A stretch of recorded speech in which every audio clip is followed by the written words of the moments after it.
আসসালামু আলাইকুম, শুভ সন্ধ্যা। আশা করি সবাই ভালো আছেন এবং সুস্থ আছেন। আজকে আমি বরাবরের মধ্যে হাজির হয়েছি আমাদের বাংলা ক্লাসটা কন্ডাক্ট করার জন্য। গত ক্লাসে আমরা যে আলোচনা যেখান থেকে শেষ করেছিলাম, আজকে ঠিক সেখান থেকে শুরু করব ইনশাল্লাহ। আজকে আমরা আলোচনা করব হচ্ছে সাহিত্য পাঠ থেকে জীবনানন্দ দাশ নিয়ে আলোচনা করব, ফররুখ আহমদ নিয়ে আলোচনা করব, শামসুর রহমান নিয়ে আলোচনা করব।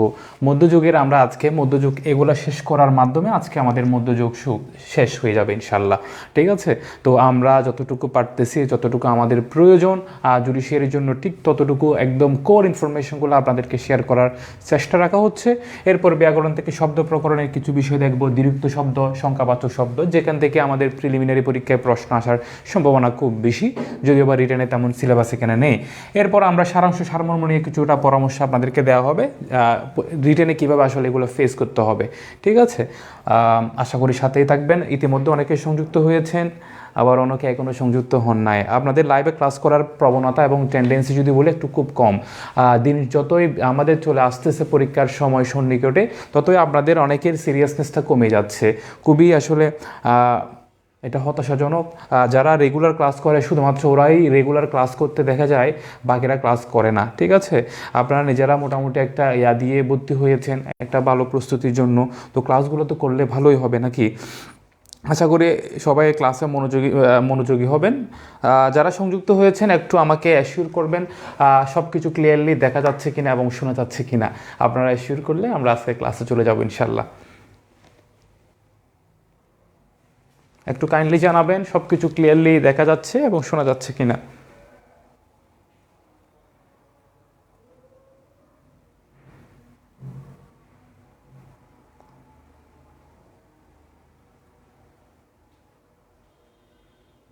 ক্লিয়ার, সব কিছু ক্লিয়ার কিনা একটু জানাবেন।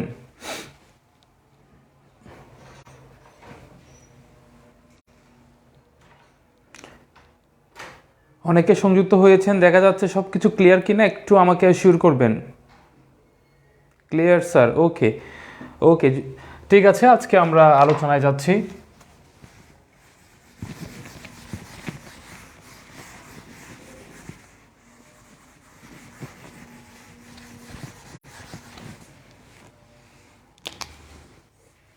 শুরুতে আমরা আলোচনা করব জীবনানন্দ দাশ নিয়ে। জীবনানন্দ দাশ থেকে পরীক্ষায় যে বিষয়গুলো ইম্পর্টেন্ট এবং যেগুলো আসার উপযোগী সেগুলো আপনাদেরকে বলার চেষ্টা করা হবে। ওনার ডাক নাম ছিল হচ্ছে মিলু।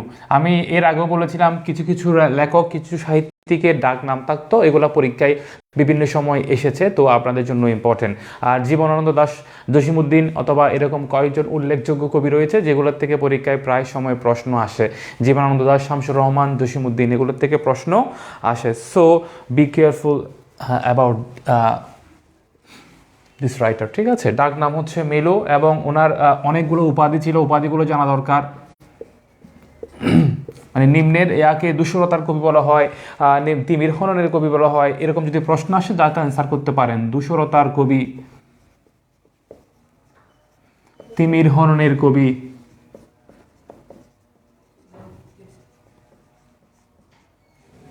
তারপর যদি বলি নির্জনতার কবি, রূপসী বাংলার কবি।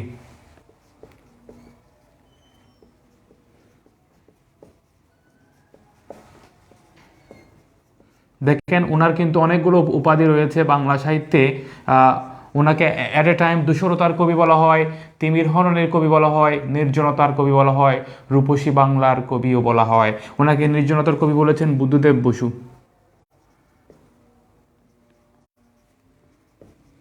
ওনাকে শুদ্ধতম কবিও বলা হয়, এটা বলেছেন অন্নদা শঙ্কর।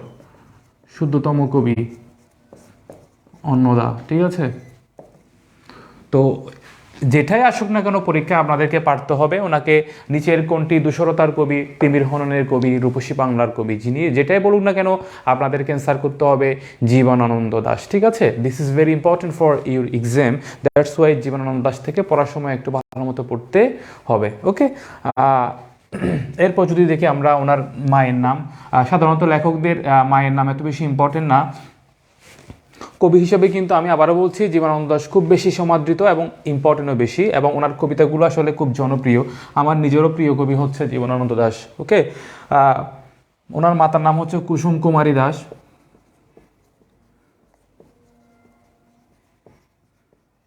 মাতার নাম এই জন্যই বলা, ওনার মাতাও কিন্তু একজন আলোচিত কবি ছিলেন। আমরা আমরা অনেকে পাঠ্য বই ওনার একটা উল্লেখযোগ্য কবিতা পড়েছিলাম, যেটার নাম হচ্ছে আমাদের দেশে হবে।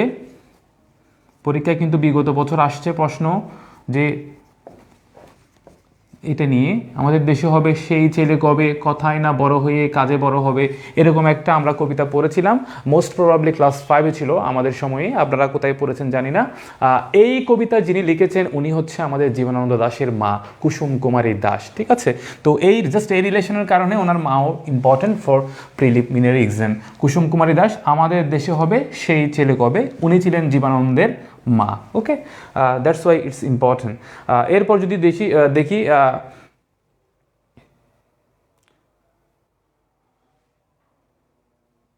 উনি দেশবন্ধুর প্রয়াণে একটা কবিতা লিখেছেন, এটা একটু বলে দিই এখানে। দেশবন্ধুর প্রয়াণে, দেশবন্ধু চিত্তরঞ্জন দাস যখন মারা যায় তখন দেশবন্ধুর প্রয়াণে মৃত্যুতে উনি একটা কবিতা লিখেছেন, এটার নাম হচ্ছে এর নাম দেশবন্ধুর প্রয়াণে। দেশবন্ধু চিত্তরঞ্জন দাসের মৃত্যুতে উনি একটা কবিতা লিখেছেন, ওটার নাম হচ্ছে দেশবন্ধুর প্রয়াণে, এবং এই কবিতাটি প্রকাশ পায় বঙ্গবাণীতে। আমরা আরও কবিতা দেখব, জাস্ট এটা আগে থেকে একটু বলা। দেশবন্ধু, পরীক্ষায় প্রশ্ন আসতে পারে দেশবন্ধু চিত্তরঞ্জনের মৃত্যুতে জীবনানন্দ দাশ কোন কবিতাটি লিখেন দেশবন্ধুর প্রয়াণে, এবং সেটি কোন পত্রিকায় প্রকাশিত হয়, বঙ্গবাণী পত্রিকায় প্রকাশিত হয়। ঠিক আছে, এগুলো একটু দেখতে হবে। এবং ওনাকে ক্লিন্টন বি সেলি জীবনানন্দ দাশের উপর একজন পিএইচডি করেন, জীবনানন্দ দাশের উপর একজন পিএইচডি করেন, ওনার নাম হচ্ছে ইংলিশ একজন রাইটার ক্লিন্টন বি সিলি বলা হয়।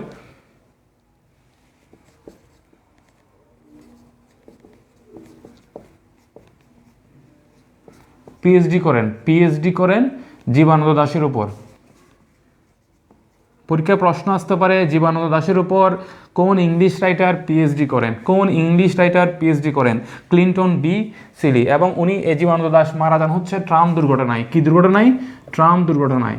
পরীক্ষায় প্রশ্ন আসতে পারে নিচের কোন কবি ট্রাম দুর্ঘটনায় মারা যায়, পরীক্ষায় প্রশ্ন আসতে পারে নিচের কোন কবি ট্রাম দুর্ঘটনায় মারা যায়, তখন আপনাদের অ্যান্সার করতে হবে জীবনানন্দ দাশ। ট্রাম হচ্ছে ওয়ান কাইন্ড অফ ভেহিকেল, ঠিক আছে, এক ধরনের বাস বলা যেতে পারে। ঠিক আছে, এরপর যদি দেখি ওনার প্রথম কবিতা কি, আপনাদের প্রতি প্রশ্ন হচ্ছে কবি জসিমউদ্দিনের প্রথম কবিতার নাম কি? কবি জসিমউদ্দিনের প্রথম কবিতার নাম কি একটু জানাবেন।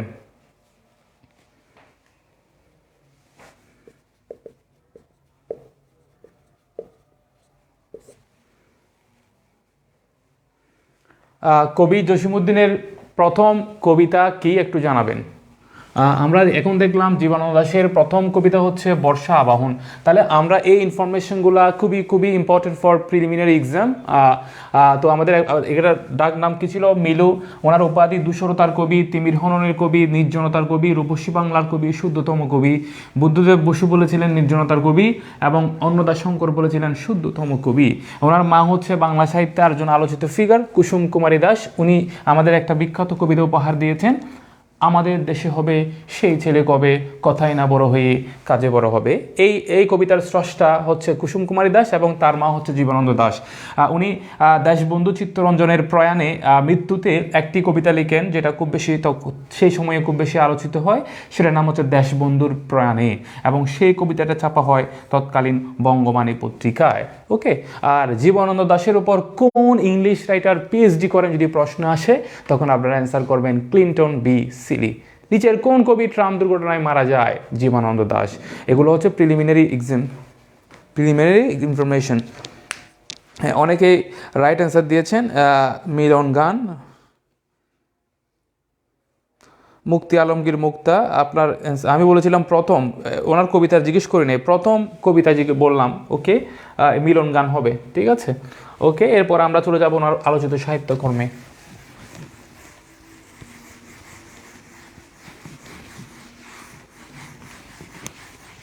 ওনার সাহিত্যকর্ম যদি দেখি, প্রথমে কাব্যগ্রন্থ দেখব আমরা।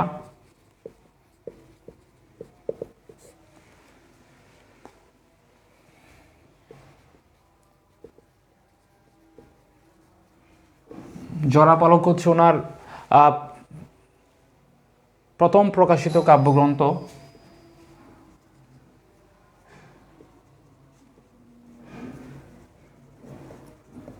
প্রথম প্রকাশিত কাব্যগ্রন্থ, এবং ওনার নাম কিন্তু মেইনলি বেসিক্যালি ওনার নাম কিন্তু জীবনানন্দ দাশ ছিল না, ওনার নাম ছিল জীবনানন্দ দাশগুপ্ত। দাশগুপ্ত ছিল, ওনার নাম কি ছিল? দাশগুপ্ত ছিল। যখন উনি এই লেখাটা প্রকাশ করতেছিলেন তখনই বেসিক্যালি উনি গুপ্ত শব্দটা বাদ দিয়ে ওনার নাম শুধু জীবনানন্দ দাশ করেন। ওনার প্রথম কাব্যগ্রন্থ যখন প্রকাশ হচ্ছিল জোড়াপালক, ঠিক সেই সময়ে ওনার নামের পাশে একটা গুপ্ত ছিল, গুপ্তটা উনি বাদ দিয়ে জীবনানন্দ দাশ রাখেন। ঠিক আছে, তো প্রশ্ন আসতে পারে জীবনানন্দ দাশ কোন কোন কাব্যগ্রন্থ প্রকাশ করার সময় তার নামের পাশে গুপ্ত শব্দটি কি করেন, পরিহার করেন, তখন আপনারা অ্যান্সার করবেন জোড়াপালক। ওকে, অথবা জীবনানন্দ দাশের পিতৃপ্রদত্ত নাম কি ছিল অথবা জন্মগত নাম কি ছিল, তখনও কিন্তু জীবনানন্দ দাশগুপ্ত হবে। এভাবে প্রশ্ন আসতে পারে, আপনারা প্রস্তুত থাকতে হবে আপনাদেরকে। এরপর দেখব ধূসর পাণ্ডুলিপি।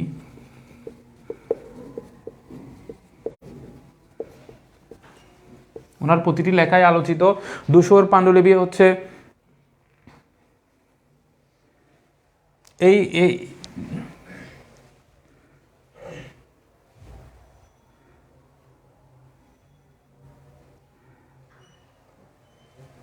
রবি ঠাকুর এটা পড়ে রবীন্দ্রনাথ ঠাকুর এটা পড়ে কি দিয়েছিলেন? চিত্ররূপময় বলে একটা দিয়েছেন। কবিতাটা কি? চিত্ররূপময়। রবি ঠাকুর এটা পড়ে চিত্ররূপময় বলে আখ্যা দিয়েছিল। প্রশ্ন আসতে পারে রবীন্দ্রনাথ ঠাকুর কোন কাব্যগ্রন্থের কবিতা পড়ে চিত্ররূপময় বলে আখ্যা দিয়েছিল, বলেছিল, তখন আপনাদের অ্যান্সার করতে হবে ধূসর পাণ্ডুলিপি, এবং this is important, very important. ঠিক আছে, এরপর যদি দেখি আমাদের আরেকটা গুরুত্বপূর্ণ ইনফরমেশন যেটা অবশ্যই জানা লাগবে, জুডিশিয়ারি প্রশ্নে কিন্তু দেখা যায় কোয়েশ্চেন প্যাটার্ন অনুসারে অনেক সময় ইংলিশ লিটারেচারের সাথে বেঙ্গলি লিটারেচারের যে জায়গায় সাদৃশ্য রয়েছে অথবা কেউ কোনো কিছু অনুবাদ করলে সেগুলো কিন্তু দেয়। যেমনটা কিন্তু ওনার 13তম নাকি 14তমতে মনে হয়, মোস্ট প্রবাবলি 14তে দিয়েছিল বনলতা সেন, যেটা ছিল এটার কোন ইংলিশ লিটারেচার সাহিত্যিকের সাথে লেখার সাথে কোন লেখার সাথে সাদৃশ্য রয়েছে, এমন একটা প্রশ্ন আসছিল।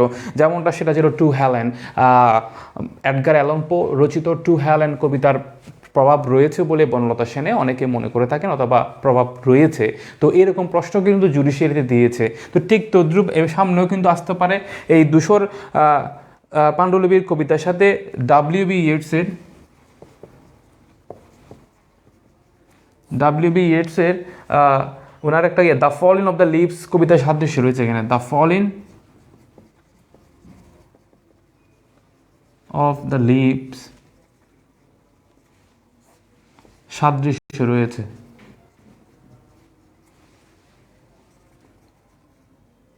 তো এই ইনফরমেশনটা ইম্পর্টেন্ট। জুডিশিয়ারি রিটেনে এই দাসের প্রশ্নগুলো আসতে দেখা গেছে বিগত সময়ে। জুডিশিয়ারি রিটেনে এই ধরনের প্রশ্ন আসতে দেখা গিয়েছে। তো আমাদের দেখতে হবে রবি ঠাকুর চিত্ররূপময় কোন কাব্যগ্রন্থের কবিতা পড়ে বলেছিলেন ধূসর পাণ্ডুলিপি। তারপর যদি আসতে পারে ধূসর পাণ্ডুলিপির সাথে কোন ইংলিশ লিটারেচারের কোন বিষয়ের সাথে সাদৃশ্য রয়েছে, ডব্লিউ.বি. ইয়েটস রচিত the falling of the leaves কবিতার সাথে সাদৃশ্য রয়েছে বলা হয়। ঠিক আছে, এরপর আমরা দেখব ওনার আলোচিত আরও কি রয়েছে, সাহিত্যকর্ম রয়েছে। যেমনটা যদি বলি মহাপৃথিবী, এগুলা বিস্তারিত জানার দরকার নাই। মহাপৃথিবী জাস্ট এতটুকু জানলে হবে। মহাপৃথিবী, সাতটি তারা তিমির,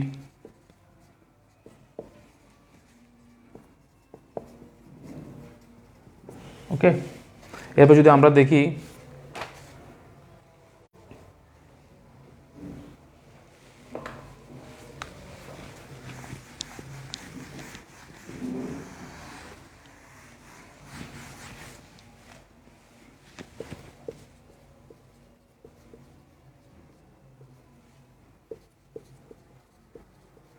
সাতটি তারা তিমির, তারপর যদি বলি রূপসী বাংলা, এটা ইম্পর্টেন্ট, আবার এটার ইনস এন্ড আউট জানতে হবে। রূপসী বাংলা, এটাকে বলা হয় সর্বাধিক জনপ্রিয় কাব্যগ্রন্থ। সর্বাধিক জনপ্রিয় প্রশ্ন আসতে পারে জীবনানন্দ দাশের সর্বাধিক জনপ্রিয় কাব্যগ্রন্থ কোনটি? সর্বাধিক জনপ্রিয় কাব্যগ্রন্থ কোনটি? প্রশ্ন আসলে তখন আপনাদের অ্যান্সার করতে হবে রূপসী বাংলা হচ্ছে সর্বাধিক জনপ্রিয় গ্রন্থ। ওকে, আর একটা বিষয় এখানে এই ইয়াটা কি দিয়ে শুরু হয়েছে, কি দিয়ে শেষ হয়েছে? সেদিন এই মাঠ থেকে শুরু, বেবে বেবে ব্যথা পাবো শেষ, এখানে শেষ। ঠিক আছে, এখানের উল্লেখযোগ্য কবিতা যদি বলি আমরা, আবার আসিব ফিরে, আমরা সবাই জানি এই কবিতা অনেকেই পড়েছি অথবা অনেকে জেনেছি। আবার আসিব ফিরে, দানশিরির তীরে, এরকম একটা কবিতা আছে, এটা কিন্তু এই কাব্যগ্রন্থের অন্তর্গত। আর একটা এখানে আলোচিত কবিতা রয়েছে বাংলার মুখ আমি দেখিয়েছি তাই, এইগুলো কিন্তু গানও গাওয়া হয়েছে অনেক। বাংলার মুখ আমি দেখিয়েছি তাই। তো এই আলোচিত এই কবিতাগুলো কিন্তু রূপসী বাংলা থেকে নেওয়া হয়েছে, রূপসী বাংলা নামক কাব্যগ্রন্থ থেকে। আবার আসিব ফিরে, দানশিরির তীরে, বাংলার মুখ আমি দেখিয়েছি, এই জাতীয় এই কবিতাগুলা বেসিক্যালি নেওয়া হয়েছে রূপসী বাংলা নামক কাব্যগ্রন্থ থেকে। অথবা সেই দিন এই মাঠ কবিতাও কিন্তু এখান থেকে নেওয়া হয়েছে, সেই দিন এই মাঠ। ওকে, এগুলো জানতে হবে, পরীক্ষায় আসতে পারে, পরীক্ষায় আসতে পারে, ইম্পর্টেন্ট।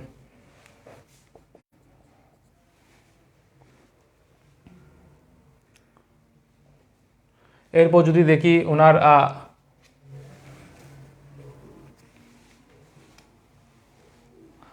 আরেকটা কাব্যগ্রন্থ রয়েছে যেটার নাম হচ্ছে বেলা অবেলা।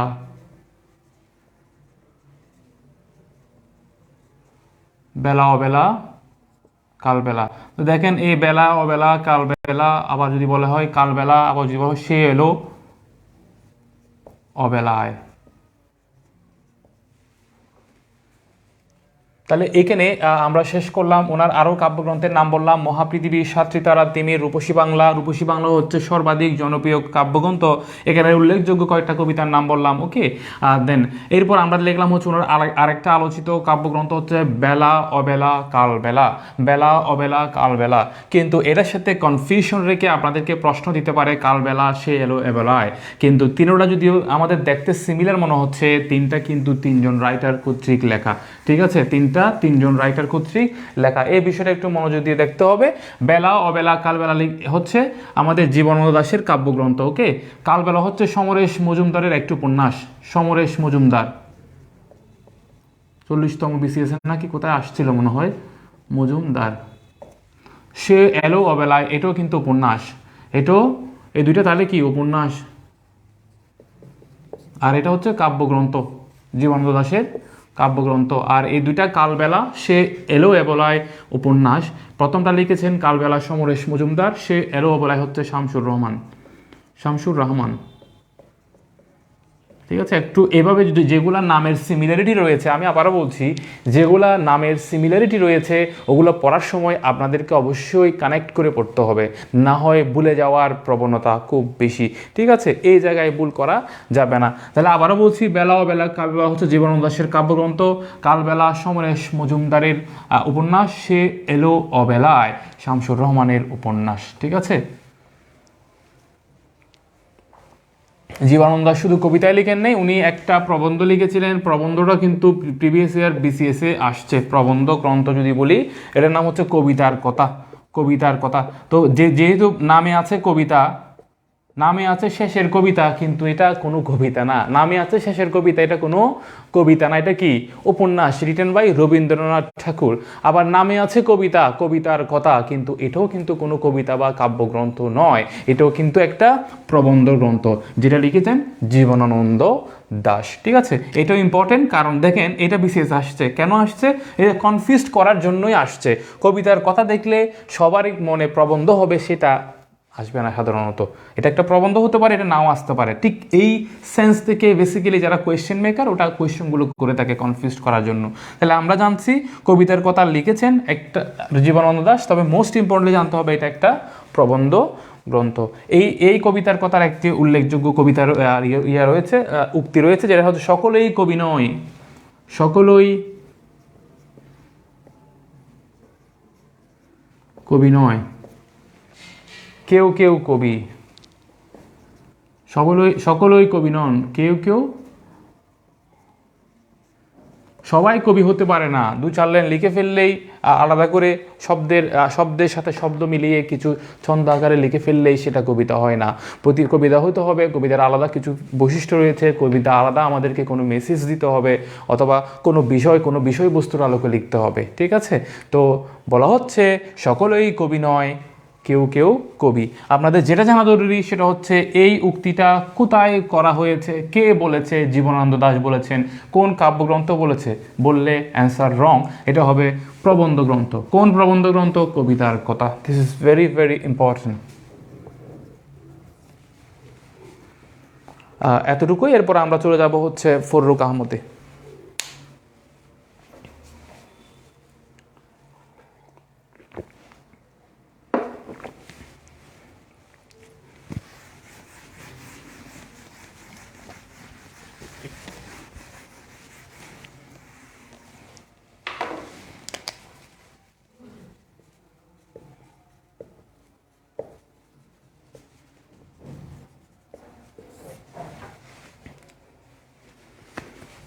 ফররুক আহমদকে বলা হয় মুসলিম রেনেসার কবি।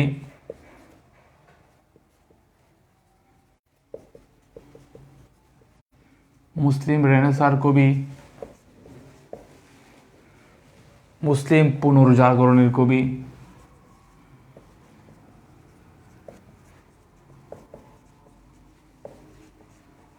তাহলে ফররুক আহমদকে কি বলা হয়? মুসলিম রেনেসার কবি। নিচের কাকে মুসলিম রেনেসার কবি বলা হয়? ফররুক আহমেদ। ঠিক আছে, তো পুনর্জাগরণের কবি কাকে বলা হয়? তাও ফররুক আহমেদ। ঠিক আছে, ওনার একটা ডাক নাম ছিল যেটা ওনার দাদি ডাকতেন, ওটার নাম রমজান। পরীক্ষায় প্রশ্ন এসেছে বিগত সময়ে, রমজান কার ডাক নাম ছিল? রমজান ফররুক আহমেদ। ঠিক আছে, আপনারা একটু জানাবেন মিলু কার ডাক নাম? মিলু কার ডাক নাম? ঠিক আছে, রমজান তাহলে পুরো দাদি ডাকতেন, যেটা দাদি। একটু জানাবেন মিলু কার ডাক নাম? মিলু কার ডাক নাম জানাবেন। এরপর আমরা দেখব হচ্ছে উনি কিন্তু বেসিক্যালি পাকিস্তানের অখণ্ডতায় বিশ্বাসী ছিল। দুই পাকিস্তান যে বাক্য হবে সেটা উনি বিলিভ করেননি, তার মানে উনি মুক্তিযুদ্ধের বিরোধিতা করেন। একদম সহজ ভাষায় যদি বলতে চায়, উনি মুক্তিযুদ্ধের বিরোধিতা করেছিলেন, কারণ উনি অখণ্ড পাকিস্তানকে বিলিভ করতো না, ওই তথ্যও বিশ্বাস করতো না। উনি সবসময় চেয়েছিলেন দুই পাকিস্তান একসাথেই থাকবে। তো ওনার এই কনসেপ্টটা, এই বিলিভটা, এই ফিলোসফিটাকে বলা হয় উনি মুক্তিযুদ্ধের বিরোধিতাই করেছিলেন। এখন হয়তো বা ইম্পর্ট্যান্ট না এই বিষয়টা, তবে এমনি জেনে রাখা ভালো আর কি। ওকে, এরপর ওনার সাহিত্যকর্ম যদি দেখি, সাহিত্যকর্মের মধ্যে প্রথমে যদি দেখি ওনার প্রথম কবিতা কি, যেটা 18 বছর বয়সে লিখেন, প্রথম কবিতা রাত্রি, যেটা বেসিক্যালি উনি 18 বছর বয়সে লিখেন। 18 বছর বয়সে রাত্রি কবিতা। ওকে, অনেকে অ্যান্সার দিয়েছেন জীবনানন্দ দাশ। ওকে, রাইট অ্যান্সার। এরপর আমরা চলে যাবো হচ্ছে ওনার কাব্যগ্রন্থে। তাহলে ওনার প্রথম কবিতা কি? রাত্রি। তারপর আমরা জীবনানন্দ দাশের প্রথম কবিতা কি? বর্ষা আবাহন। ঠিক আছে, জসিমউদ্দিনের প্রথম কবিতা কি? মিলন গান। এইভাবে কিন্তু প্রথম এগুলো কিন্তু জানতে হবে। ঠিক আছে, ঠিক কোন জায়গা থেকে আসলে প্রিলিমিনারিতে প্রশ্ন দেয় বলা যায় না। তো আমরা যতটুকু সম্ভব যেটা আসার উপযোগী, যেটা পরীক্ষা আসতে পারে ওইরকম ইনফরমেশনগুলো ভুল করব না। অনেকগুলো ইনফরমেশন মাথায় নিয়ে কিছু না পারলে হবে না। যেগুলো নিব মাথায় নিব, যেগুলো পড়বো মাইন্ডসেট থাকতে হবে, ওগুলা পরীক্ষা আসলে আমাকে পারতে হবে। ঠিক আছে, এ ভুল করা যাবে না। আপনাকে পূর্ণ নাম্বার দরকার নাই, আপনার দরকার হচ্ছে প্রিলিমিনারিতে উত্তীর্ণ হয়ে রিটেনে বসা। ঠিক আছে, রিটেনে যখন দিবেন তখন আপনার প্ল্যান হবে সর্বোচ্চ নাম্বার নেওয়া। ওকে, এরপর দেখবো আমরা ওনার কাব্যগ্রন্থগুলা।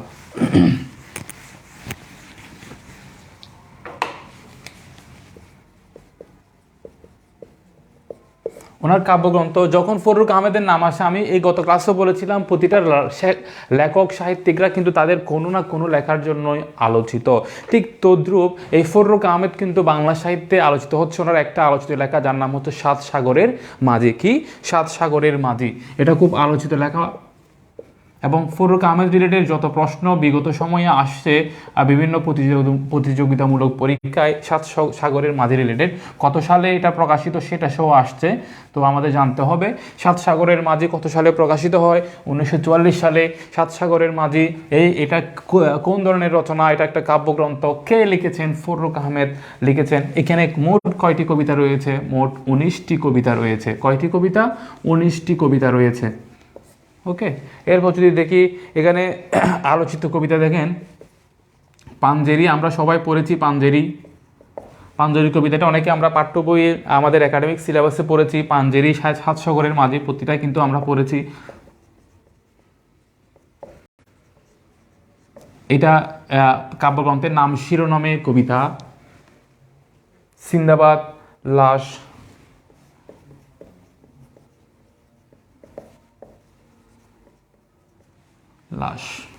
ঠিক আছে। এই চারটা কবিতা এই কাব্যগ্রন্থের অন্তর্গত এবং প্রতিটাই কিন্তু আমরা হয়তো প্রথম দুইটা খুব বেশি পড়েছি। লাশের ইংরেজি কিন্তু জুডিশিয়ারি প্রিভিয়াসের আসছে। লাশের ইংরেজি কি? লাশ আমাদের বিচার বিভাগের সাথে খুব বেশি সংশ্লিষ্ট একটা ওয়ার্ড। লাশের ইংরেজি হচ্ছে ক্যাডাবর।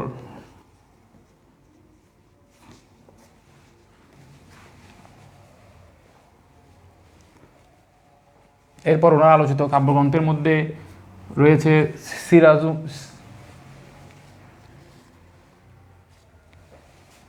সিরাজুল মুনিরা,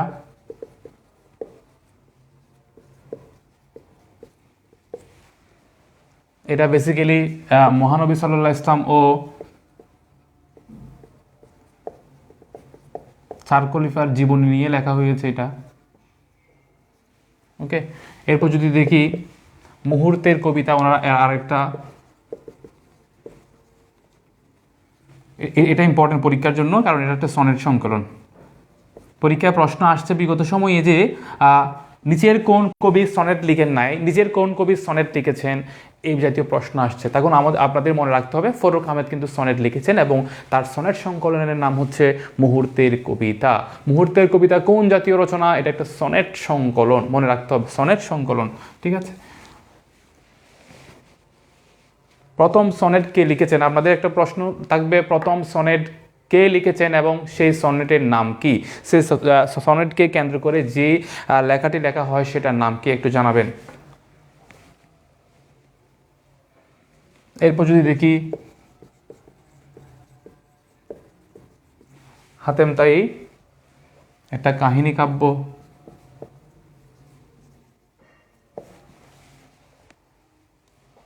নৌফেল ও হাতেম,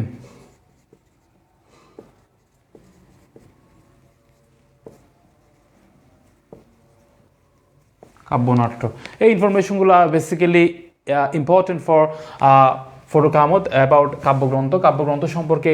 এগুলা সাত সাগরের মাঝি ওনার আলোচিত এবং খুব বেশি গুরুত্বপূর্ণ একটি কাব্যগ্রন্থ এবং এটাতে 19টি কবিতা রয়েছে। উল্লেখযোগ্য কবিতা যদি আসে, পাঞ্জেরি, সাত সাগরের মাঝি, সিন্দাবাদ, লাশ। ওকে, 1944 সালে এই কাব্যগ্রন্থ প্রকাশ হয়। এটা আসছে অনেকবার, অনেক পরীক্ষায় আসছে। সিরাজুল মুনিরা ওনার আর একটা কাব্যগ্রন্থ, যেটা বেসিক্যালি মহানবী হযরত মুহাম্মদ সাল্লাল্লাহু আলাইহি ওয়াসাল্লাম এবং তার চার খলিফার জীবনী নিয়েই কিন্তু ইনি এই কাব্যগ্রন্থটা সাজিয়েছেন। মুহূর্তের কবিতা কোন ধরনের রচনা? সনেট সংকলন। কে লিখেছেন? ফররুক আহমেদ। হাতেম তাই কোন ধরনের কাহিনী কাব্য? নফেল ও হাতেম কাব্যনাট্য। বেসিক্যালি ওনার এগুলোই হচ্ছে তার কাব্যগ্রন্থ, একটু ইম্পর্টেন্ট। মুক্তি আলমদের মুক্তা মাইকেল মধুসূদন দত্ত বলেছেন। ওকে, রাইট অ্যান্সার। তবে সনেট কোথায় লিখেছেন, কোন ইয়াতে উনি সনেট ব্যবহার করেছেন? সর্বপ্রথম কোন ইয়াতে সনেট ব্যবহার করেছেন এটা একটু বলবেন। এরপর আমরা দেখব হচ্ছে ওনার বিখ্যাত কিছু কবিতা দেখব ফররুক আহমেদের।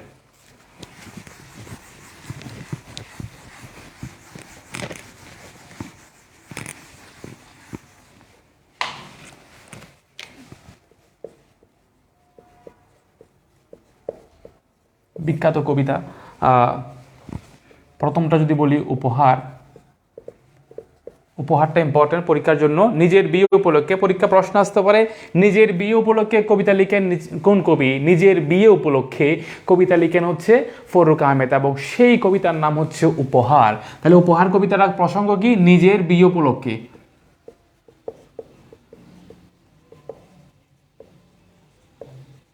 নিজের বিয়োপলকে লিখেন এবং সেটা প্রকাশ হয় সওগাত পত্রিকায়। কোন পত্রিকায়? সওগাত পত্রিকায়।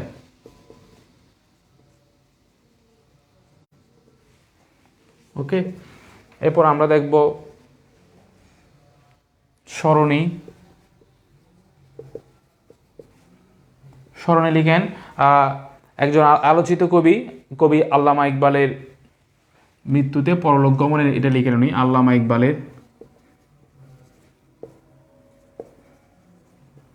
উনি আরেক আলোচিত কবি, পাকিস্তানের আলোচিত কবি ডক্টর আল্লামা ইকবাল। এই আল্লামা ইকবালের পরলোক গমনে উনি এই কবিতা লিখেন, পরলোক গমনে। ওনার কবিতাগুলো খুব আউটস্ট্যান্ডিং। পাঞ্জেরি। পাঞ্জেরি হচ্ছে একটা ফার্সি শব্দ। পাঞ্জেরি কি শব্দ? ফার্সি শব্দ। এটার অর্থ কি? পাঞ্জেরির অর্থ কি? অর্থ হচ্ছে পথনির্দেশক আলোকবর্তিকা।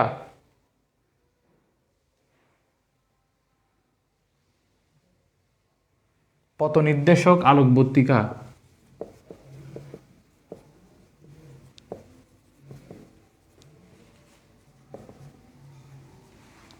তাহলে পাঞ্জেরির অর্থ কি? পথনির্দেশক আলোকবর্তিতা। অনেকেই এর আগের কোশ্চেনের অ্যান্সার জানাচ্ছেন যে এটা ওনার প্রথম সনেট কাব্য ছিল চতুর্দশপদী কবিতাবলী।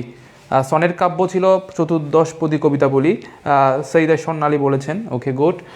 তাহলে আমরা জানবো পাঞ্জেরি হচ্ছে ফার্সি শব্দ, এটার হচ্ছে পদ নির্দেশক আলোকবর্তিতা। ওকে, এবং পাঞ্জেরি কবিতাটি কোন ছন্দে লেখা হয় এটাও কিন্তু বিবিএস এর পরীক্ষায় আসছে, মাত্রাবৃত্ত ছন্দে। মাত্রাবৃত্ত ছন্দে। তাহলে পাঞ্জেরি কবিতা, বিখ্যাত কবিতা যদি বলি, ফরুক আহমেদের উপহার, নিজের বিয়োপলকে লিখে এবং সেটা সওগাত পত্রিকায় প্রকাশ হয়। আর একটা কবিতা যদি বলি সরণি কবিতা, সেটা ডক্টর আল্লামা ইকবালের পরলোক গমনে উনি এই কবিতাটা লিখেছেন। এরপর যদি বলি পাঞ্জেরির কথা বলি, পাঞ্জেরি কোন দেশি শব্দ? ফার্সি শব্দ। পাঞ্জেরির অর্থ কি? পদনির্দেশক আলোকবর্তিকা। বেসিক্যালি আমাদেরকে যা পথ নির্দেশ করে তাকে পাঞ্জেরি বলে। ঠিক আছে, এইটা কোন ছন্দে লেখা হয়? মাত্রাবৃত্তি ছন্দে লেখা হয়। This is important. আরটা যদি বলি লাশ, তাহলে ওনার 4টা কবিতার নাম আমরা পড়লাম। পরীক্ষা যদি আসে ফররুখ আহমেদের 3টি কবিতার নাম লিখুন, তখন আপনাদেরকে অবশ্যই পারতে হবে। ফররুখ আহমেদের 3টি কবিতার নাম যদি বলে তখন আপনাদেরকে অবশ্যই পারতে হবে। ঠিক আছে, এ লাশ হচ্ছে কলকাতার দুর্ভিক্ষের প্রেক্ষিতে, এটা জুডিশিয়ারি প্রিভিয়াসের আসছে। লাশ কবিতার লেখককে, লাশ কবিতার লেখককে দেখেন, এগুলো সব বাদ দিয়ে আসছে কোনটা দেখেন, এটা আনকমন বিষয় অনেক সময় দেওয়ার একটা টেন্ডেন্সি দেখা যায়। তাহলে এটা জুডিশিয়ারি প্রিভিয়াসের আসছে, লাশ কবিতার লেখককে, তাহলে হচ্ছে ফররুখ আহমেদ। এটা কোন প্রেক্ষাপটে লেখা হয়েছে? কলকাতার দুর্ভিক্ষের প্রেক্ষিতে।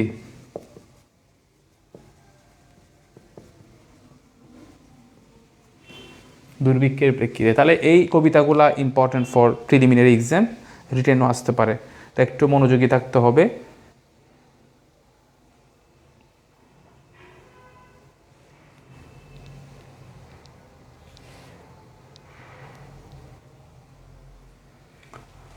এরপর আমরা দেখব উনি অনেকগুলো পুরস্কার পেয়েছেন। পুরস্কারগুলো একটু দেখতে পারেন। সেগুলো হচ্ছে উনি একেবারে পেয়েছেন বাংলা একাডেমি সাহিত্য পুরস্কার পেয়েছেন, আদমজি পুরস্কার পেয়েছেন, হাতেম তাইয়ের জন্য ইউনেস্কো পুরস্কার পেয়েছেন, মরণোত্তর স্বাধীনতা পুরস্কার পেয়েছেন, বাংলা একাডেমি পুরস্কার পেয়েছেন, তারপর হচ্ছে ইউনেস্কো পুরস্কার পেয়েছেন, স্বাধীনতা পদকে ভূষিত হয়েছেন। দেখতে পারেন অনেকগুলো পুরস্কারে পেয়েছেন। পরীক্ষায় হয়তো আসতেও পারে, আবার নাও আসতে পারে, দেখে নিতে পারেন।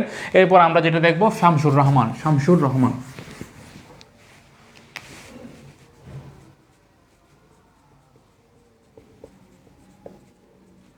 রহমান না, খেয়াল করবেন নামটা দেখবেন, শামসুর রহমান।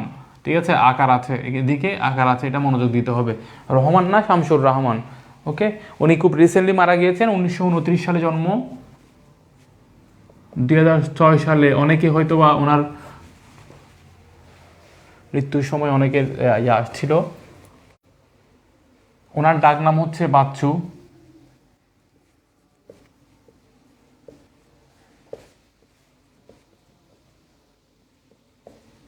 ডাক নাম বাচ্চু। ওনাকে বলা হয় নাগরিক কবি।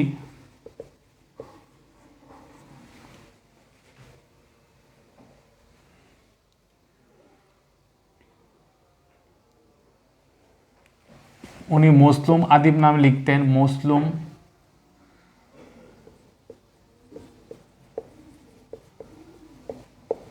নামে লিখতেন।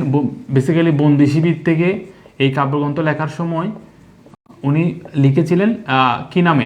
মজলুম আদিব নামে লিখেছেন।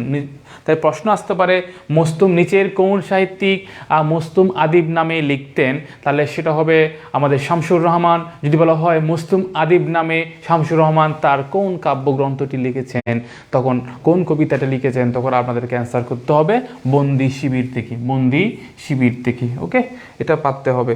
এরপর যদি দেখি ওনার বিভিন্ন পত্রিকায় ছদ্মনাম, বিভিন্ন পত্রিকায় উনি পত্রিকায় লেখালেখির সময় সরাসরি নিজের নাম না লিখে ছদ্মনামে লিখতেন। পত্রিকা সিন্দাবাদ,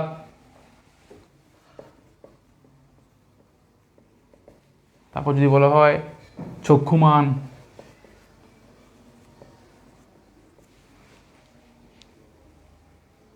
মৈনাক।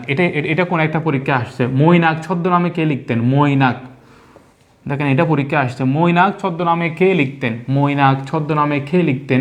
আর শামসুর রহমান লিখতেন। তাহলে উনি বিভিন্ন সময় বিভিন্ন লেখালেখির ক্ষেত্রে যখন পত্রিকায় কোনো কিছু ছাপা হতো, যদি অনেক কন্ট্রোভার্সিয়াল কোনো কিছু লিখতে হয়তো, বা যদি মনে হয়তো সেখানে ওনার নাম ইউজ করা ওনার কাছে মনে হচ্ছে উচিত হবে না, সেক্ষেত্রে ছদ্মনাম ব্যবহার করতেন।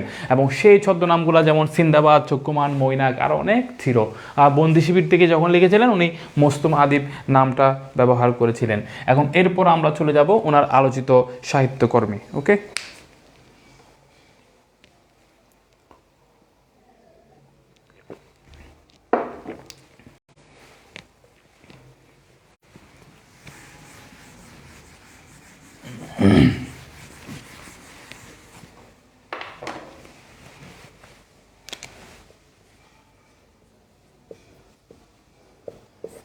কাব্যগ্রন্থ, উনি অনেকগুলো কাব্যগ্রন্থ লিখেছেন, প্রায় 65টি কাব্যগ্রন্থ লেখেন মোট যদি বলি।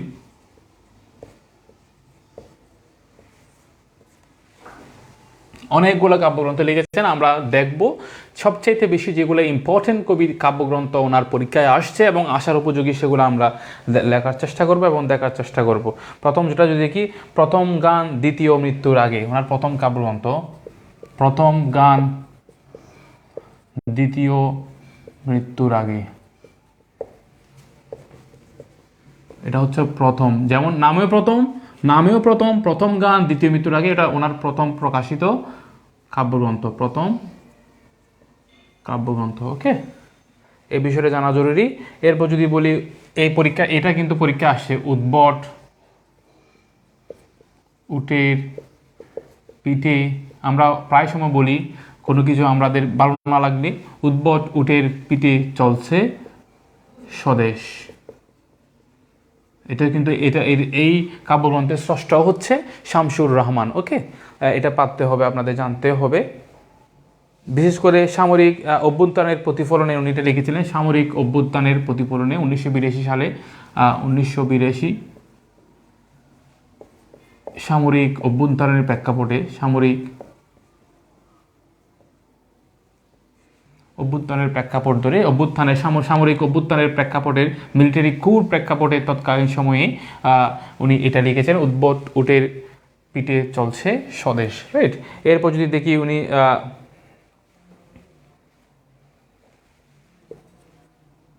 বন্দি শিবির থেকে, কিছুক্ষণ আগে বললাম বন্দি শিবির থেকে, এটা বেসিক্যালি মুক্তিযুদ্ধের শহীদদেরকে উৎসর্গ করে লিখেছিলেন, মুক্তিযুদ্ধের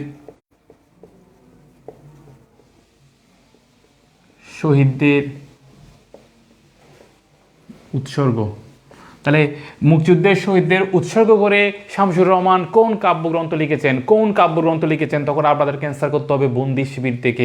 এবং উনি যখন বন্দি শিবির থেকে লিখেন, তিনি কোন নাম ব্যবহার করেছিলেন, তখন আপনাদেরকে লিখতে হবে মজলুম আদিব। যদি আসে বন্দি শিবির থেকে কত সালে প্রকাশিত হয়, তখন আপনাদের লিখতে হবে 1972 সালে প্রকাশিত হয়। এরপর প্রশ্ন আসতে পারে রৌদ্রকরণীতে কে লিখেছেন? রৌদ্রকরণীতে আমি যেগুলো লিখে দিচ্ছি এগুলো দেখার চেষ্টা করবেন।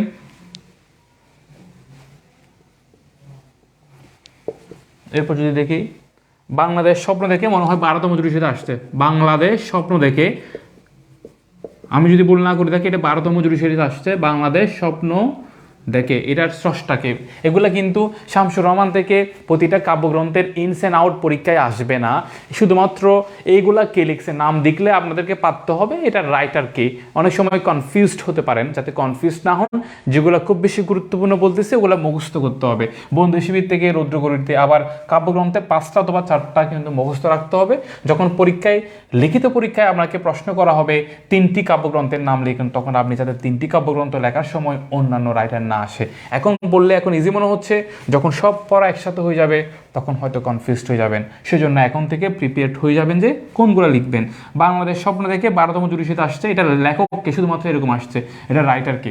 অনেকগুলো প্রশ্ন এই টাইপের হয় শুধুমাত্র। তাহলে বাংলাদেশ স্বপ্ন দেখে এটা রাইটার হচ্ছে শামসুর রহমান। ওকে, দুঃসময়ের মুখোমুখি,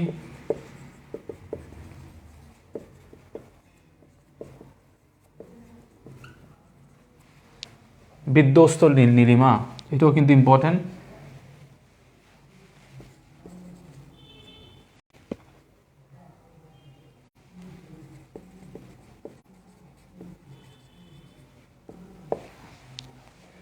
তাহলে ওনার প্রথম গান দ্বিতীয় মৃত্যুর আগে, উদ্ভট উটের পিঠে চলছে স্বদেশ, বন্দি শিবির থেকে রৌদ্রকরিটিতে, বাংলাদেশ স্বপ্ন দেখে, দুঃসময়ের মুখোমুখি, বিধ্বস্ত নীলিমা, এই 7টা কাব্যগ্রন্থের নাম মনে রাখবেন এবং কয়েকটা আলাদা করে ইনফরমেশন দিয়েছি ওগুলোও কিন্তু মনে রাখার চেষ্টা করবেন। বিগত পরীক্ষায় কোনো না কোনো পরীক্ষায় প্রত্যেকটা কাব্যগ্রন্থ আসছে, তো আশা করি সামনেও আসতে পারে, তো আপনারা এগুলোই দেখবেন বেশি করে। এরপর আমরা দেখবো ওনার বিখ্যাত কিছু কবিতা দেখবো, কিছু কবিতা দেখবো।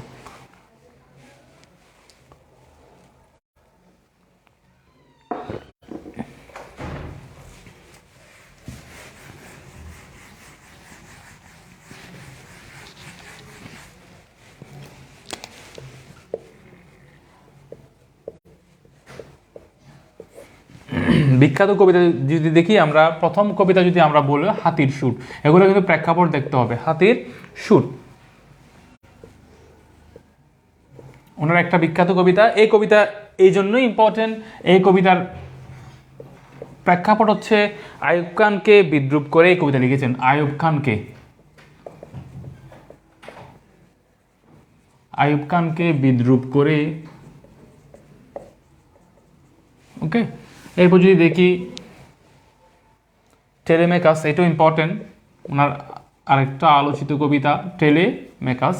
এটা ইম্পর্টেন্ট এই জন্যই যে এটা 1963 সালের বঙ্গবন্ধুর কারাগারের বন্দি প্রেক্ষাপট। 1963 সালে বঙ্গবন্ধুর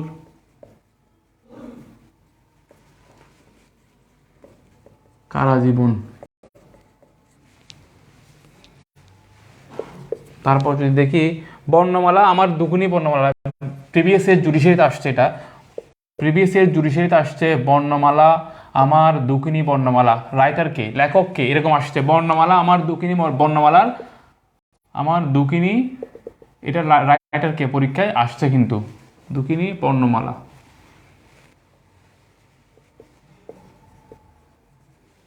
এটা পরীক্ষায় আসছে প্রিভিয়াস ইয়ার জুডিশিয়ারিতে, হয়তো সামনে পরীক্ষায় আসতে পারে। এটার কোন প্রেক্ষাপটে লেখা হয়েছে? এটার প্রেক্ষাপট হচ্ছে 1968 সালে আইয়ুব খান রোমান হরফে চালুর বিরুদ্ধে। 1968 সালে যখন আইয়ুব খান রোমান হরফ চালু করতে চাইছিল, সেটা চালুর বিরুদ্ধে।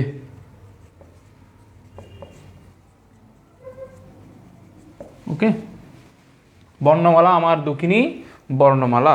এরপর দেখবো আসাদের সাটনা, অনেকগুলো কবিতাই আসলে ইম্পর্টেন্ট, আমরা পড়েছি আমাদের সাহিত্য বই, আমাদের পাঠ্য বই, এবং এখনো পর্যন্ত বিভিন্ন প্রেক্ষাপটে ওনার কবিতাগুলা আমাদের সামনেই চলে আসে। আসাদের ষাট, এটাও কিন্তু 1969 সালের আসাদ হচ্ছে একজন ব্যক্তি, একজন ছাত্র হত্যা হয়, এই আসাদের ষাট এই প্রেক্ষাপটে লিখে 1969 সালের গণ অভ্যুত্থানের প্রেক্ষাপট। এরপর যদি দেখি আমরা স্বাধীনতা তুমি ও তোমাকে পাওয়ার জন্য, হে স্বাধীনতা,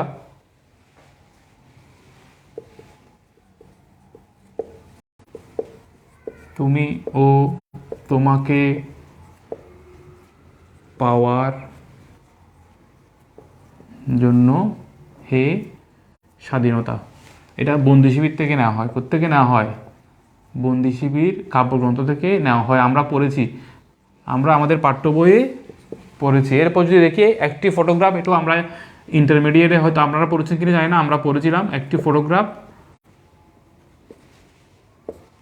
অক্ষরবৃত্ত। তাহলে পরীক্ষায় যদি প্রশ্ন আসে যে শামসুর রহমানের 3টি কবিতার নাম লিখুন, শামসুর রহমানের 3টি কবিতার নাম লিখুন, তখন আপনারা এখান থেকে অবশ্যই যে কোনো 3টি অ্যান্সার করতে হবে। পরীক্ষা যদি আসে আইয়ুব খান সরকার 1968 সালে যে রোমান হরফ চালু করতে চেয়েছিলেন, সেটার বিরুদ্ধে শামসুর রহমান কোন লেখাটি লিখেছিলেন? শামসুর রহমান কোন লেখাটি লিখেছেন? বর্ণমালা আমার দুঃখিনী বর্ণমালা। এটা কিন্তু বিজেএস পরীক্ষায় আসছে, জুডিশিয়ারি পরীক্ষা প্রিভিয়াসের আসছে, শুধুমাত্র রাইটারকে সেটা জানতে চাওয়া হয়েছে। এখন টেলেমেকাস, এটাও ইম্পর্টেন্ট, 1966 সালের বঙ্গবন্ধুর কারাজীবন নিয়েই লেখা হয়েছে এটা কবিতাটি। আবার হাতির সুরও ইম্পর্টেন্ট, কারণ আইয়ুব খান সরকারকে বিদ্রুপ করে 1958 সালে এই শামসুর রহমান এই কবিতাটি লিখেন। আসাদের শাহও ইম্পর্টেন্ট, কারণ 1969 সালে গণঅভ্যুত্থানে আসাদ নামক একজন ব্যক্তি, একজন ছাত্র মারা যায়, বিশেষ করে তার প্রয়াণে এই কবিতাটি উনি বাংলা সাহিত্য উপহার দেন, সেজন্য এটাও ইম্পর্টেন্ট। স্বাধীনতা তুমি তোমাকে পাওয়ার জন্য হে স্বাধীনতা, এটাও ইম্পর্টেন্ট, বন্দি শিবির থেকে নেওয়া হয়েছে এটা একটি ফটোগ্রাফ, এটাও ইম্পর্টেন্ট।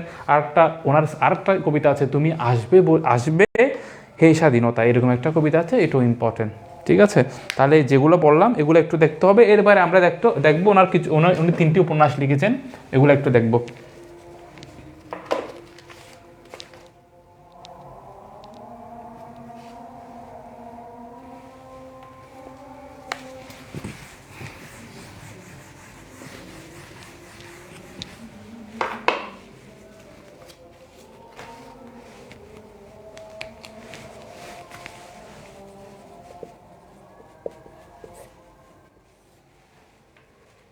অদ্ভুত আধারে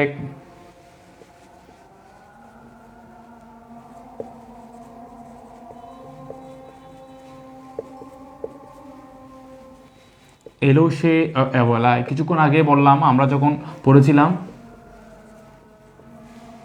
আপনারা বলবেন বেলা অবেলা কাল বেলা কার লেখা, এটা কোন ধরনের রচনা এবং সেটা কার লেখা? বেলা অবেলা কাল বেলা, সেটা কোন ধরনের রচনা এবং সেটা কার লেখা? ঠিক আছে, এলো সে অবলায় এটা উপন্যাস, অদ্ভুত আধারে এক উপন্যাস অক্টোপাস, এটা এভাবে পড়লে হবে। ঠিক আছে, আমরা বলে একটা জিনিস স্কিপ করেছি, সেটা হচ্ছে জীবনানন্দ দাশের উপন্যাস। আচ্ছা, এটা শেষে বলতেছি। ওনার ভ্রমণ কাহিনী আছে, ভ্রমণ কাহিনী যদি বলি, অথবা আত্মকাহিনী, ভ্রমণ কাহিনী না, আত্মকাহিনী।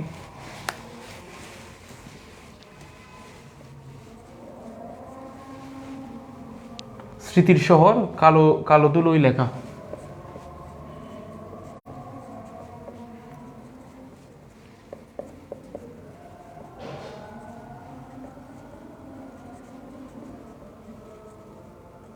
আপনারা নিজের মতো নোট নিয়ে ফেলেন, আমি আবারও বলছি 2-3 পেজের নিজের মতো নোট রাখতে হবে, নিজের মতো নোট রাখতে হবে। মুক্তি আলম, মিফতাহুল জান্নাত নিশাত এবং আমরা 3জন জানিয়েছেন কাব্যগ্রন্থ, জীবনানন্দ দাশের কাব্যগ্রন্থ। ওকে, রাইট অ্যান্সার। ওকে, আমরা বাদ দিয়েছিলাম, এগুলো একটু দেখবো। জীবনানন্দ দাশের উপন্যাস,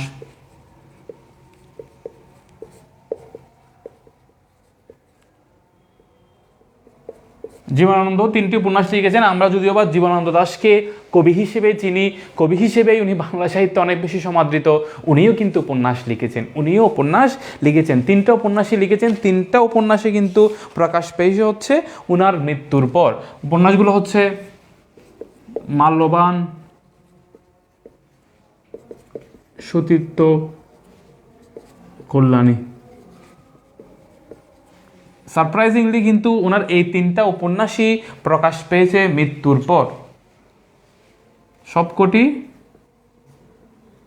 মৃত্যুর পর প্রকাশিত।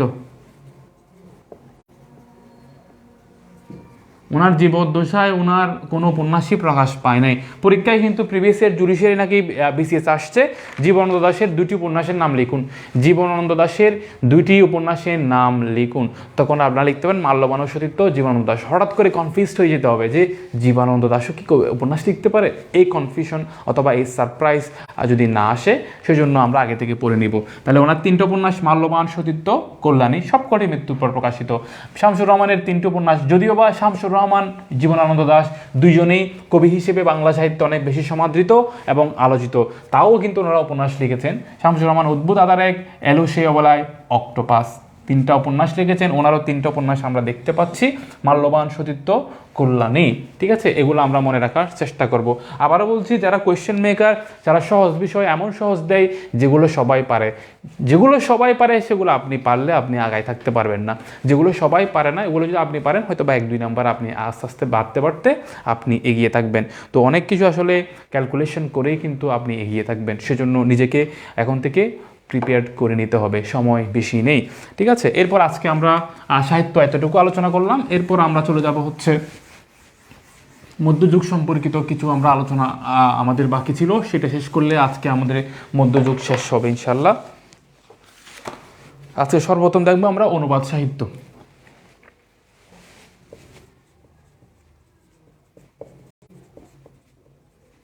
অনুবাদ সাহিত্য, অনুবাদ সাহিত্যের মধ্যে আমরা প্রথমে দেখব 2টা অনুবাদের কথা দেখলাম, মহাভারত। আচ্ছা, আগে বলি হচ্ছে অনুবাদ সাহিত্যে হিন্দু লেখকদের অনুবাদকৃত সাহিত্যের নাম হচ্ছে সাহিত্য কথা। খেয়াল করবেন, হিন্দু লেখকরা যখন কোনো কিছু অনুবাদ করেন তাকে সেটার নাম দেওয়া হয়েছে সাহিত্যের কথা। আবার মুসলমান লেখকরা যদি কোনো কিছু অনুবাদ করেন সেটার নাম দেওয়া হয়েছে রোমান্টিক প্রণয়াখ্যান। আমরা দুটাই পড়ব আছে। তাহলে হিন্দু লেখকরা কোনো কিছু অনুবাদ করলে সেটার নাম কি বললাম? সাহিত্যের কথা।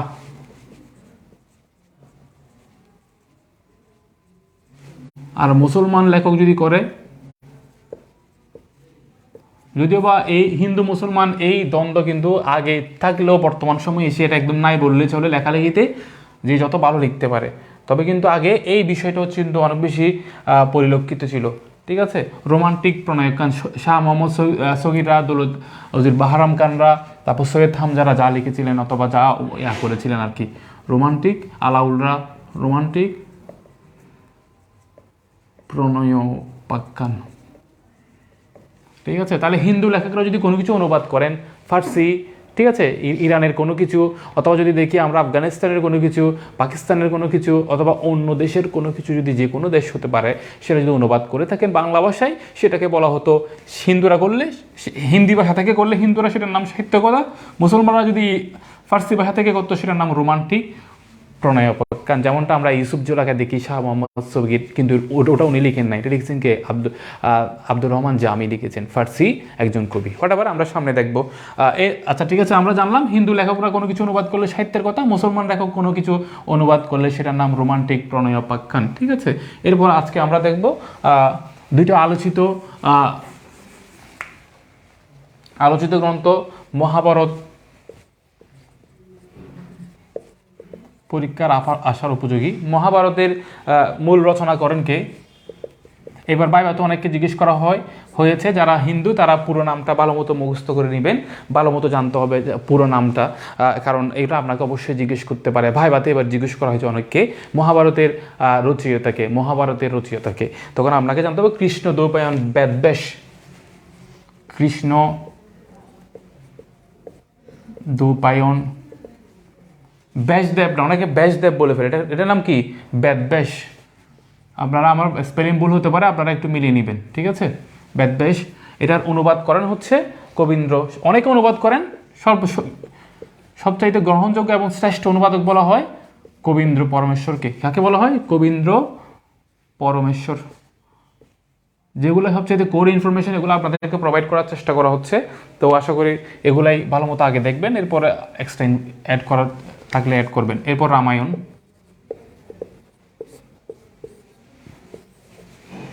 রামায়ণের রচনা করেন বাল্মীকি।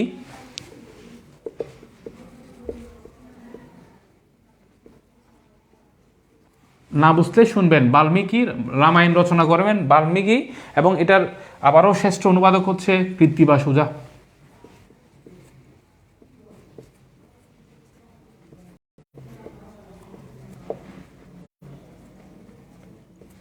কৃত্তিবাস ওঝা, ঠিক আছে। এটাকে রামায়ণের প্রথম এবং শ্রেষ্ঠ অনুবাদক, রামায়ণের বাল্মীকি যে রচনা করেছিলেন সেটার প্রথম এবং শ্রেষ্ঠ অনুবাদক হচ্ছে কৃত্তিবাস ওঝা, প্রথম ও শ্রেষ্ঠ। ওকে, এটা জানা লাগবে। এরপর রামায়ণের প্রথম মহিলা, এই রামায়ণ কিন্তু মহিলা অনুবাদক ছিল, মহিলা অনুবাদক, প্রথম মহিলা অনুবাদক। পরীক্ষায় প্রশ্ন আসছে অনুবাদক,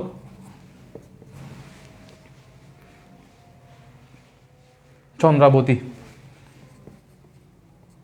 যিনি, যাকে বলা হয় বাংলা সাহিত্যের প্রথম মহিলা কবি, বাংলা সাহিত্যের প্রথম, বাংলা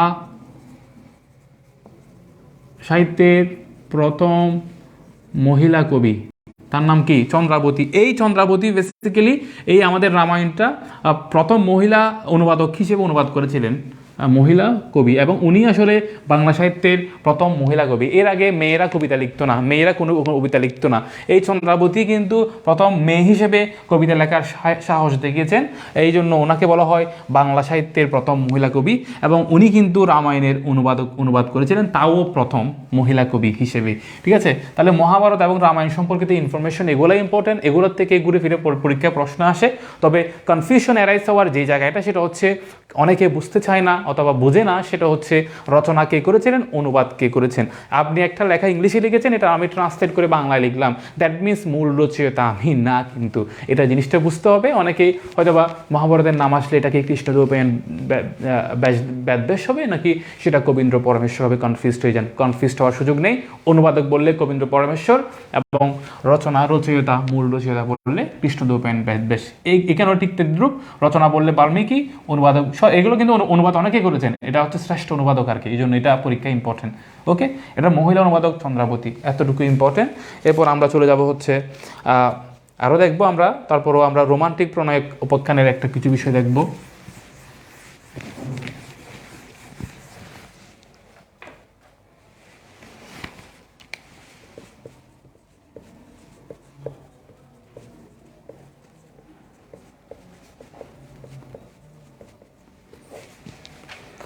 বাংলা ভাষার প্রথম মুসলিম কবি, বাংলা ভাষার প্রথম মুসলিম কবি। সাধারণত সাহিত্য চর্চা তখন করতো যারা বৌদ্ধিস্ট ছিল, যারা হিন্দু ছিল, তারাই বেশি সাহিত্য চর্চা করতো, এবং মুসলমানরা যে সাহিত্য চর্চা করবে, কবিতা লিখবে, গদ্য লিখবে, উপন্যাস লিখবে, এটা অনেক বেশি তখন তৎকালীন সময়ে সমাজ সংস্কারে অনেক বেশি নেগেটিভ, নেতিবাচক হিসেবে ধরে নেওয়া হতো, ঠিক আছে। তো মধ্যযুগে এই বাংলা ভাষার প্রথম কবি হিসেবে আবির্ভূত হন হচ্ছে শাহ মোহাম্মদ সগীর, এবং ওনাকে বলা হয় বাংলা ভাষার প্রথম মুসলিম কবি। পরীক্ষায় প্রশ্ন আসতে পারে বাংলা ভাষার প্রথম মুসলিম কবিকে, বাংলা ভাষার প্রথম মুসলিম কবিকে, তাহলে শাহ মোহাম্মদ সগীর। উনি কিন্তু অনেক কিছু অনুবাদ করেন, অনেক লিখেন, যেমন শাহ মোহাম্মদ সগীরের আমরা যদি দেখি উনি ইউসুফ জুলেখা করেছিলেন। কি অনুবাদ করেন? ইউসুফ, এটা উনি অনুবাদ করেন, বিশেষ করে যেটা ইউসুফ জুলেখা ইরানের ঘটনা ছিল।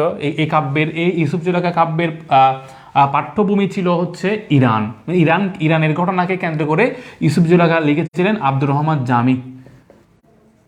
এই যে আমি এটাকে অনুবাদ করেছিলেন শাহ মোহাম্মদ সগীর, উনি কিন্তু অনুবাদক, ঠিক আছে। এই জন্য রোমান্টিক প্রণয় উপাখ্যান হোয়াটএভার অনুবাদ করলেও কিন্তু উনি কবি, ঠিক আছে। বাংলা ভাষার প্রথম মুসলিম কবি বললে শাহ মোহাম্মদ সগীর, এবং ওনার যদি আলোচিত সাহিত্যকর্মের নাম আসে সবার প্রথমে আসবে ইউসুফ জুলেখা, এবং সেটা কিন্তু এটা অনুবাদকৃত একটি, এটার মূল নাম কিন্তু ইউসুফ জুলেখা ছিল না, এটার নাম ইউসুফ ওয়া জুলাইকা ছিল, যেটা ফার্স্টে ছিল ইউসুফ ওয়া জুলাইকা।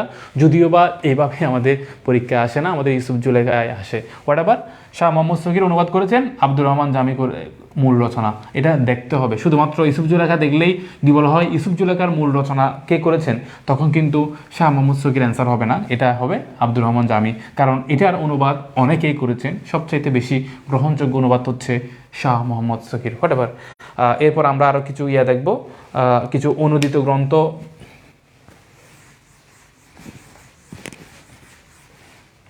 একসাথে দেখব। যেমনটা যদি দেখি,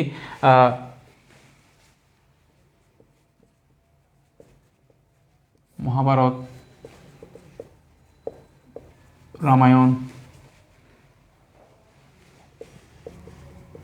ইউসুফ জুলেখা পড়লাম, আবারও লিখলাম, কিছুক্ষণ আগে দেখলাম আমরা ইউসুফ জুলেখা, লাইলি মজনু।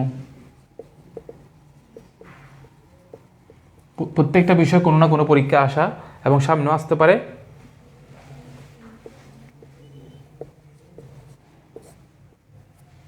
জঙ্গনামা, যুদ্ধকাব্য বলা হয় এটাকে। হাতেম তাই,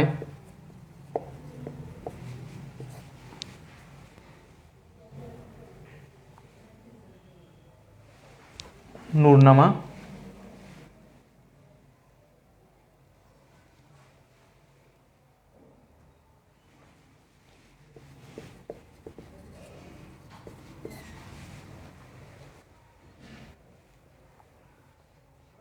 ওকে। আমরা দেখব এই যে এই সাহিত্যকর্মগুলা, এগুলার অনুবাদককে এবং মূল রাইটারকে।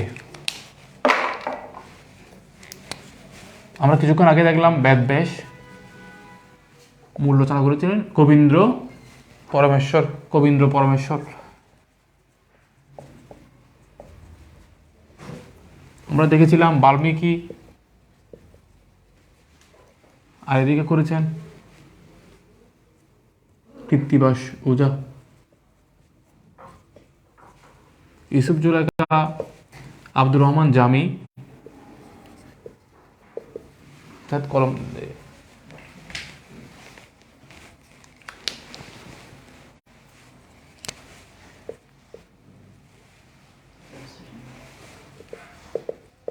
এটা হয় না, যাচ্ছে না তো, আগেগুলো দাও।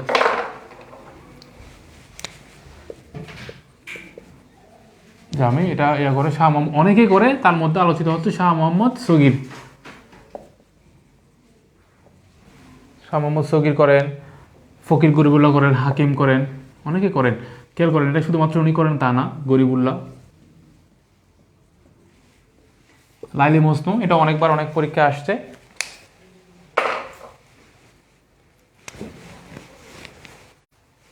এটাও কিন্তু জামি, তাহলে এই দুইটা কিন্তু জামি লিখেছেন সেম। এটার অনুবাদ করেন দৌলত উজির বাহরাম খান।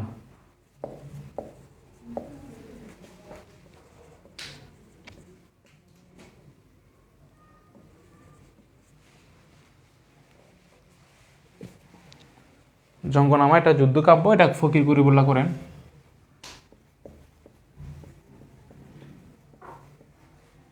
অনুবাদ করেন, কোত্থেকে করা হয়েছে এটা জানা যায়নি। দেখেন গরিবুল্লাহ এদিকেও আছে, ওইদিকেও আছে। হাতেম তাই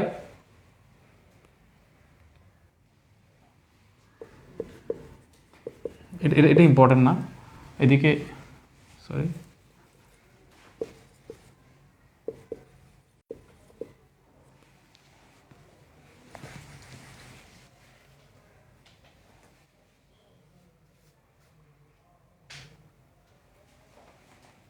সৈয়দ হামদা, সৈয়দ আব্দুল হাকিম। ঠিক আছে, এগুলার মূল রচয়িতা জানার দরকার নাই, এতটুকু পর্যন্ত জানলে হবে। মহাভারতের মূল রচয়িতা বেদব্যাস, রামায়ণের মূল রচয়িতা বাল্মীকি, ইউসুফ জুলেখার মূল রচয়িতা আব্দুর রহমান জামি, লাইলি মজনু হচ্ছে আব্দুর রহমান জামি। কিন্তু এগুলো অনুবাদ করেছিলেন, এগুলো একটু দেখতে হবে, এগুলো ইম্পর্টেন্ট পরীক্ষার জন্য। এরপর আরেকজন সাহিত্যিক হচ্ছেন যিনি অনেক বেশি অনুবাদ করেছেন, তার নাম হচ্ছে আলাউল। ওনার অনুবাদিত যদি বলি, একসাথে যদি আমরা লিখে দিই, ওনার আলাউল কিন্তু অনেক কিছু, যেমন হপ্তপয়কর,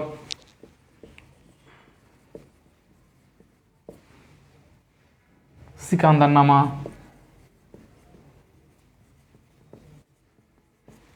তারপর হচ্ছে তোহফা, যেটা নীতিকাব্য। তোহফা কোন ধরনের, এটাও কিন্তু প্রিভিয়াস এর পরীক্ষা আসছে। তোহফা কোন ধরনের কাব্য? নীতি কাব্য। তারপর যদি বলি পদ্মাবতী, আরটা আলোচিত ওনার যেটা হিন্দি ভাষা থেকে করা হয়েছে, পদ্মাবতী হিন্দি ভাষা থেকে।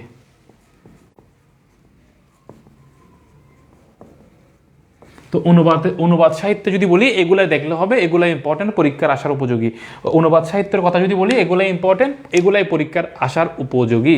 তো আশা করি এই জায়গায় আপনারা আর ভুল করবেন না, আপনারা এগুলো ভালো মতো আত্মস্থ করে নেবেন। এরপর আমরা দেখবো হচ্ছে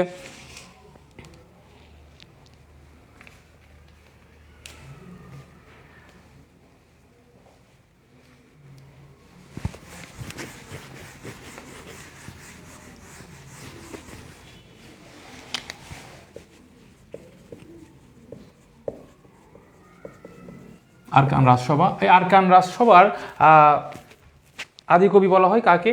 আদিকবি। এই আরকান রাজসভার আদিকবি বলা হয় দৌলত কাজীকে। ওকে, এরপর আরকান রাজসভার শ্রেষ্ঠ কবি বলা হয় আলাউলকে। শ্রেষ্ঠ কবি বলা হয়, পরীক্ষায় প্রশ্ন আসে আরকান রাজসভার শ্রেষ্ঠ কবি কাকে বলা হয়? আলাউলকে বলা হয়। এবং আলাউলের কবিতাগুলো আমরা দেখেছিলাম হপ্তপয়কর, সিকান্দারনামা, তোহফা, নীতিকাব্য, পদ্মাবতী, অনেকগুলাই দেখেছি। এগুলো ইম্পর্টেন্ট কিন্তু আলাউলের ইয়াগুলা কি বলে, ওনার সাহিত্যগুলা। হপ্তপয়কর, সিকান্দারনামা, তোহফা একটা নীতিকাব্য, এবং পদ্মাবতী যেটা হিন্দি ভাষা থেকে কি করা হয়, অনুবাদ করা হয়। This is very very important, এগুলা জানতে হবে। ঠিক আছে, এরপর যদি দেখি আমরা বাংলা সাহিত্যে আরকানদেরকে কি বলা হয়, আরকানকে কি বলা হয়? এই আরকান যে বললাম, বাংলা সাহিত্যে আরকানকে বলা হয় রুশাঙ্গ। এটাও ইম্পর্টেন্ট পরীক্ষার জন্য, রুশাঙ্গ, এতটুকু জানলে হবে। বাংলা সাহিত্যে আরকানকে কি বলা হয়? রুশাঙ্গ। এরপর আমরা একটু যুগ সন্ধিক্ষণ দেখেই আজকের মধ্যযুগ এখানে শেষ করব। মধ্যযুগের আলোচনা এতটুকুই জানলে হবে আমাদের, বিশেষ করে জুডিশিয়ারি পরীক্ষার জন্য এতটুকু জানলেই হবে মধ্যযুগ। ওকে, তাহলে আমরা যেটা জানলাম, আরকান রাজসভার আদিকবি হচ্ছে দৌলত কাজী, শ্রেষ্ঠ কবি আলাউল, আলাউলের লেখা এগুলো আমরা দেখলাম। হপ্তপয়কর নীতি, তারপর হচ্ছে তোহফা, তারপর হচ্ছে পদ্মাবতী, ওনার এগুলো জানতে হবে। ঠিক আছে, পরীক্ষায় আসতে পারে। আরকান রাজসভার শ্রেষ্ঠ কবিকে জিজ্ঞেস করা হলে তখন আপনাকে বলতে হবে আলাউল। ওকে, এরপর দেখবো আমরা যুগ সন্ধিক্ষণ। এটা শেষ করলে আমাদের মধ্যযুগ এখানেই শেষ। এরপর আমরা নেক্সট ক্লাসে আধুনিক যুগে চলে যাব।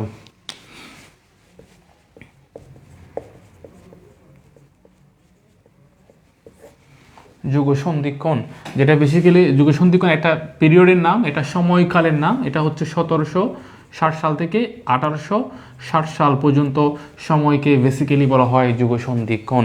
এটাকে বলা হয় বাংলা সাহিত্য জগতে বন্দাকাল। দ্যাট মিন্স বন্দাকাল মিন্স এই বাংলা সাহিত্যের এই সময়ে 1760 থেকে 1860, এই সুদীর্ঘ 100 বছরে বাংলা সাহিত্যে উল্লেখযোগ্য কোনো সৃষ্টি, উল্লেখযোগ্য কোনো সাহিত্য সম্পাদন হয় নাই বলেই এই সময়টাকে বলা হয় যুগ সন্ধিক্ষণ, অথবা বাংলা সাহিত্যের বন্দাকালও বলা হয়। কি বলা হয়? বন্দাকাল, যেহেতু আলোচিত সাহিত্যকর্ম আসে নাই। মধ্যযুগের শেষ কবি ছিলেন ভারতচন্দ্র রায়গুণাকার। ওনার প্রয়াণে, উনি যখন পরলোক গমন করেন, উনি মারা যান। এরপর থেকে কিন্তু আধুনিক যুগের সৃষ্টি হওয়া 1800 সাল থেকে সৃষ্টি হলেও মাইকেল মধুসূদন দত্ত আবির্ভাব সাহিত্যে ভূমিকা রাখার আগ পর্যন্ত এই মধ্যবর্তী সময়ে উল্লেখযোগ্য সাহিত্যকর্ম আসে নাই। ভারতচন্দ্র রায়গুণাকার মারা গেছে মধ্যযুগে, এবং আধুনিক যুগে মাইকেল মধুসূদন দত্তর আবির্ভাব, এই মধ্যবর্তী সময়ে কোনো উল্লেখযোগ্য আলোচিত সাহিত্য আসে নাই। সেজন্য এটাকে বলা হয় যুগ সন্ধিক্ষণ, অথবা বাংলা সাহিত্যের বন্দাকাল। কি বলা হয়? বাংলা সাহিত্যের বন্দাকাল। আলোচিত কোনো সাহিত্যকর্ম আসে নাই। পরীক্ষায় প্রশ্ন আসতে পারে রিটেনে যুগ সন্ধিক্ষণ বলতে কি বুঝেন, তখন আপনাকে আমি তখন যা বললাম সেগুলোর আলোকেই অ্যান্সার করতে হবে। তবে এই যুগ সন্ধিক্ষণ একদম কিছু হয় নাই তা না। একদম যে 1760 সাল থেকে 1800 সাল পর্যন্ত কোনো বাংলা একদম আসে নাই, কিছু উল্লেখযোগ্য আসে নাই বলে এটাকে বন্দাকাল অথবা যুগ সন্ধিক্ষণ বলা হচ্ছে। তবে এখানেও টুকটাক সাহিত্যকর্ম এসেছে, যেমন যুগ সন্ধিক্ষণের কবি বলা হয় একজনকে, ওর নাম হচ্ছে ঈশ্বরচন্দ্র গুপ্ত। পরীক্ষায় কিন্তু অনেকবার পরীক্ষায় আসছে যুগ সন্ধিক্ষণের কবি কাকে বলা হয়? ঈশ্বরচন্দ্র গুপ্তকেই যুগ সন্ধিক্ষণের কবি বলা হয়। ওকে,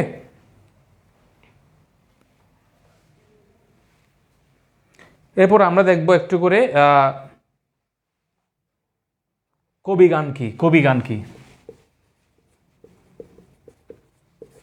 কবিগান কি? কবিগান কি আমাদের একটু জানতে হবে। কবিগান যদি বলে দুই পক্ষের বিতর্কের মাধ্যমে, এখন কিন্তু এই সংস্কার এই কালচার হারিয়ে যাচ্ছে।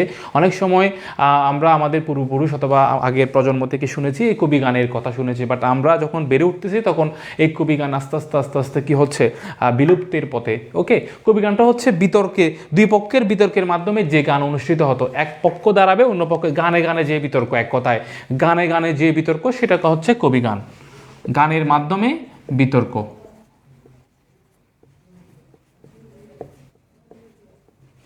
তবে এই কবিগান, কবিওয়ালাও সাহেবের উদ্ভব কখন ঘটে এটা কিন্তু বিশেষ পরীক্ষা আসছে, অথবা কবিগান কি এটাও কিন্তু প্রিভিয়াস ইয়ার লিখিত আসছে। কবিগান কি? গানের মাধ্যমে যে বিতর্ক হয়।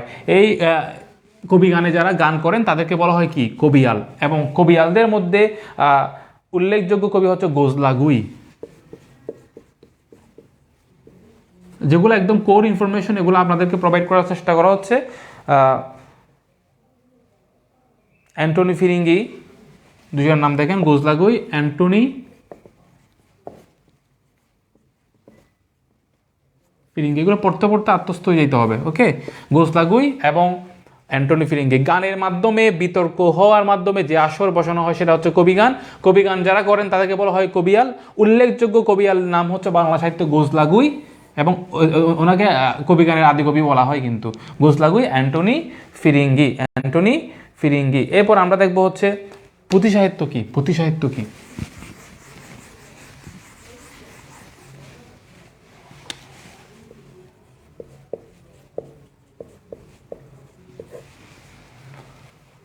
পুঁথি সাহিত্য মানে হচ্ছে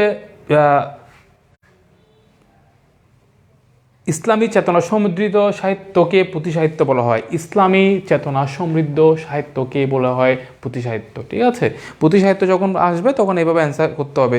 দোভাষী পুঁথি সাহিত্যের প্রথম ও সার্থক কবিকে? দোভাষী পুঁথি সাহিত্যের, দোভাষী পুঁথি প্রথম ও সার্থক কবি হচ্ছে, প্রথম ও সার্থক কবি হচ্ছে ফকির গরিবুল্লাহ। কে? ফকির।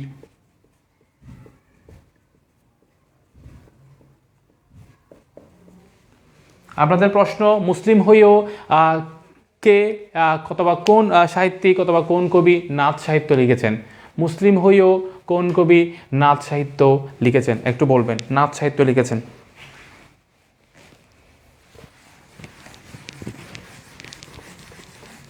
তাহলে আমরা বললাম দোভাষী পুঁথি সাহিত্যের প্রথম ও সার্থক কবির নাম হচ্ছে কি? ফকির গরিবুল্লাহ। কিছুক্ষণ আগে আমরা ফকির গরিবুল্লাহর দুটি উল্লেখযোগ্য আমরা তার অবদানে দেখলাম। তিনি ইউসুফজুল্লাহকে অনুবাদ করেন, অথবা উনি আরেকটা কাজ করেছিলেন আমরা দেখেছিলাম কিছুক্ষণ আগে, সেটার নাম হচ্ছে কি? ফকির গরিবুল্লাহ। ইউসুফজুল্লাহকেও করেন এবং জঙ্গনামও করেন, যেটা যুদ্ধকাব্য, এটা অনুবাদ করেন। ওকে,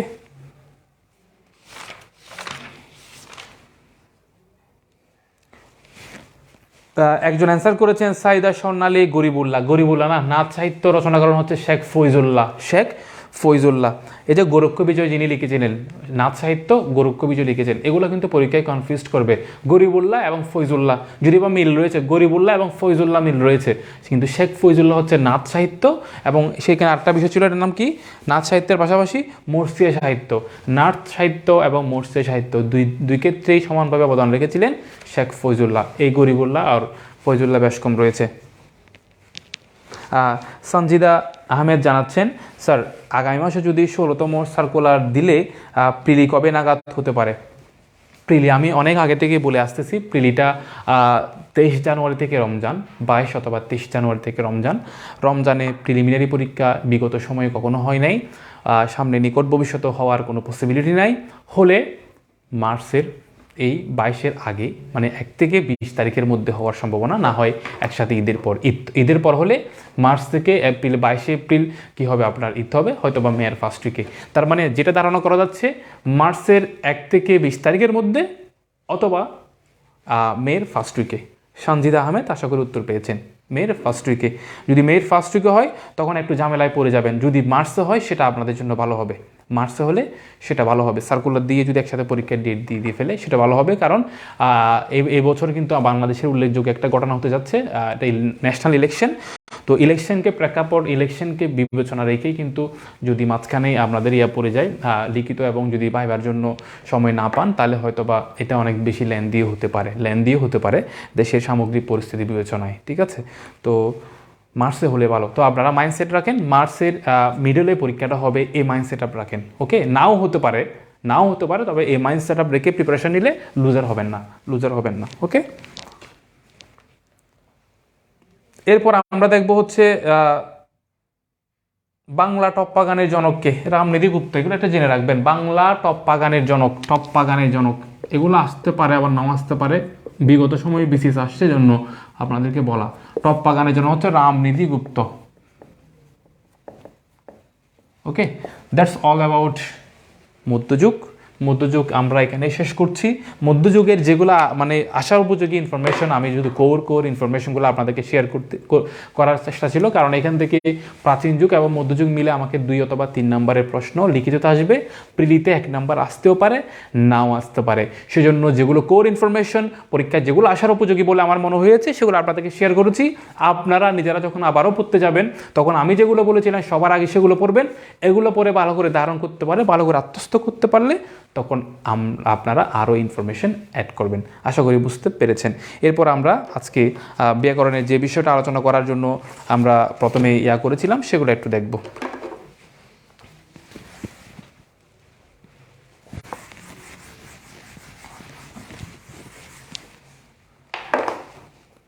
প্রিলিমিনারিতে প্রশ্ন আসতে পারে,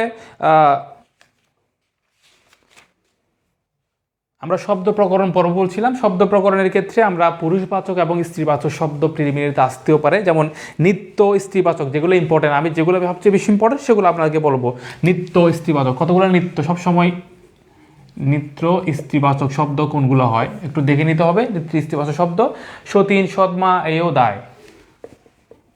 সতীন, সৎমা, সৎবা, 3টা মিল আছে। সতীন, সৎমা, সৎবা, এও দায়। ঠিক আছে, নিত্য স্ত্রীবাচক শব্দ বলা হচ্ছে। আর বলো তৎসম শব্দ কিন্তু নিত্য স্ত্রীবাচক শব্দ আছে, যেমন অর্ধাঙ্গিনী, কুলটা, বিধবা। অর্ধাঙ্গিনী, কুলটা, বিধবা। ঠিক আছে, এগুলো একটু দেখে নিতে হবে। নিত্য স্ত্রীবাচক শব্দ পরীক্ষায় নিত্য স্ত্রীবাচক শব্দ কোনটি, নিজের কোনটি নিত্য স্ত্রীবাচক শব্দ, মানে শুধুমাত্র স্ত্রীদের জন্য ব্যবহার করা হয়, স্ত্রীলিঙ্গের ক্ষেত্রে ব্যবহার করা হয়, তখন সেক্ষেত্রে আপনাকে অ্যান্সার করতে হবে। এগুলো একটু দেখে নেবেন। ঠিক আছে, সতীন, সৎবা, সৎমা, এও দায়। আবার নিত্য পুরুষ ভাষা যদি বলো কেবল পুরুষদের জন্য, তখন একটু দেখতে হবে আপনাদের কবিরাজ, ডাকি, কৃতদার, অকৃতদার।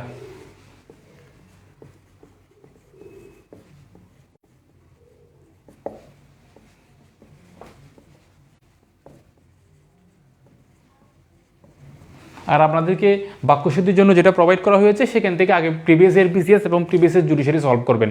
ঠিক আছে, এটা শেষ করার পর আপনারা অন্যান্য যেগুলো আমরা সমিত শেখর বলেছি অথবা অন্যান্য যা প্রোভাইড করা হয়েছে এগুলো আস্তে আস্তে ক্যাপচার করার চেষ্টা করবেন। তবে আগে প্রিভিয়াস ইয়ার বিসিএস এবং প্রিভিয়াস ইয়ার জুডিশিয়ারি সলভ করার চেষ্টা করবেন। ঠিক আছে, ওখান থেকে ওগুলো আস্তে আস্তে নিজেরা লিখে প্র্যাকটিস করবেন। বাক্যশুদ্ধি কখনো দেখে না, বাক্যশুদ্ধি প্র্যাকটিস করবেন লিখে। বাক্যশুদ্ধি প্র্যাকটিস করবেন কীভাবে? লিখে যাতে মনে থাকে। ওকে, এরপর তাহলে এগুলো একটু দেখবেন। নিত্য স্ত্রীবাচক শব্দ কোনটি, নিত্য অথবা কেবল পুরুষবাচক শব্দ কোনটি, অথবা কিছু শব্দ আছে পুরুষ স্ত্রী 2 ক্ষেত্রে হয়, উভয়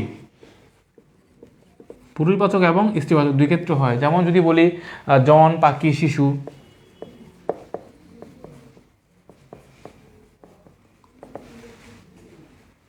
সন্তান, শিক্ষিত মানুষ মানে ছেলে হতে পারে, মেয়েও হতে পারে। ওকে, আরও অনেক থাকতে অনেক আছে, এগুলো জাস্ট কয়েকটা এক্সাম্পল দিলাম। এরপর এগুলো অত বেশি ইম্পর্টেন্ট না। এরপর একটা এখন যে বিষয়টা শেয়ার করবো সেটা একটু ইম্পর্টেন্ট, সেটা হলো দ্বিরুক্ত শব্দগুলো কী অর্থে ব্যবহৃত হচ্ছে। এটা কিন্তু পরীক্ষায় আসে এবং প্রিভিয়াস ইয়ারে আসছেও, কিন্তু প্রিভিয়াস ইয়ার জুডিশিয়ারি অথবা বিসিএস পরীক্ষায় কিন্তু কন্টিনিউয়াসলি আসে, যেটা বলা হয় দ্বিরুক্ত শব্দগুলো কী অর্থে ব্যবহৃত হচ্ছে। যেমন আপনাকে যদি বলা হয় রাশি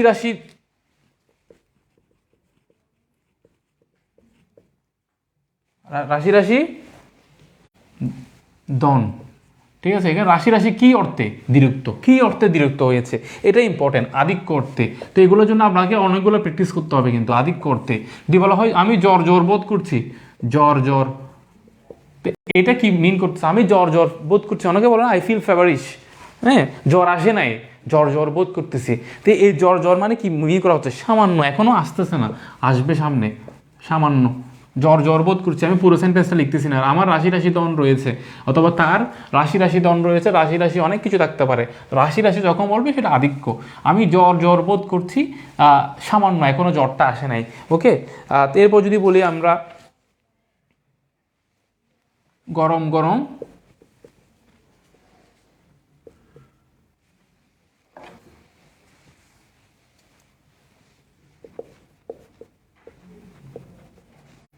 গরম গরম জিলাপি যদি বলি, অথবা অনেক কিছু হতে পারে, গরম গরম আমরা অনেক কিছু খাই। তো এই গরম গরম যদি যখন বলবে সেটা কি মিন করা হচ্ছে, সেটা হচ্ছে সঠিকতা।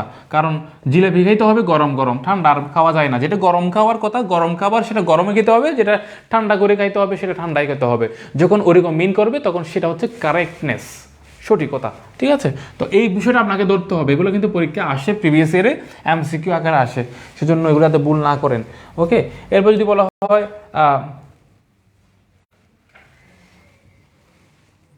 কালো কালো চেহারা,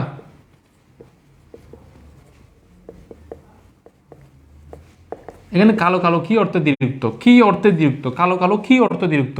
দ্যাট মিনস ওই ছেলেটা এবং মেয়েটা সম্পূর্ণরূপে কালো না। কালো কালো মিনস হচ্ছে কিঞ্চিত কালো, সামান্য কালো, ঠিক আছে, সামান্যতম মিন করবে। তারপর যদি বলো ডেকে ডেকে হয়রান হয়েছি,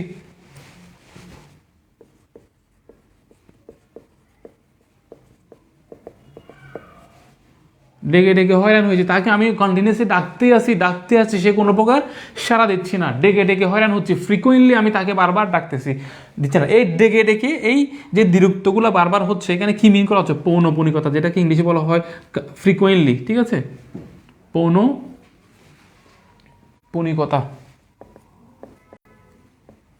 ডেকে ডেকে হয়রান হয়েছে, ডেকে ডেকে কি অর্থে দ্বিরুক্ত? পৌনপুনিকতা অর্থে দ্বিরুক্ত। এগুলো একটু জানতে হবে, এগুলো একটু বুঝতে হবে। যদি বলা হয় বাতি জলে মিটির মিটির, বাতি জলে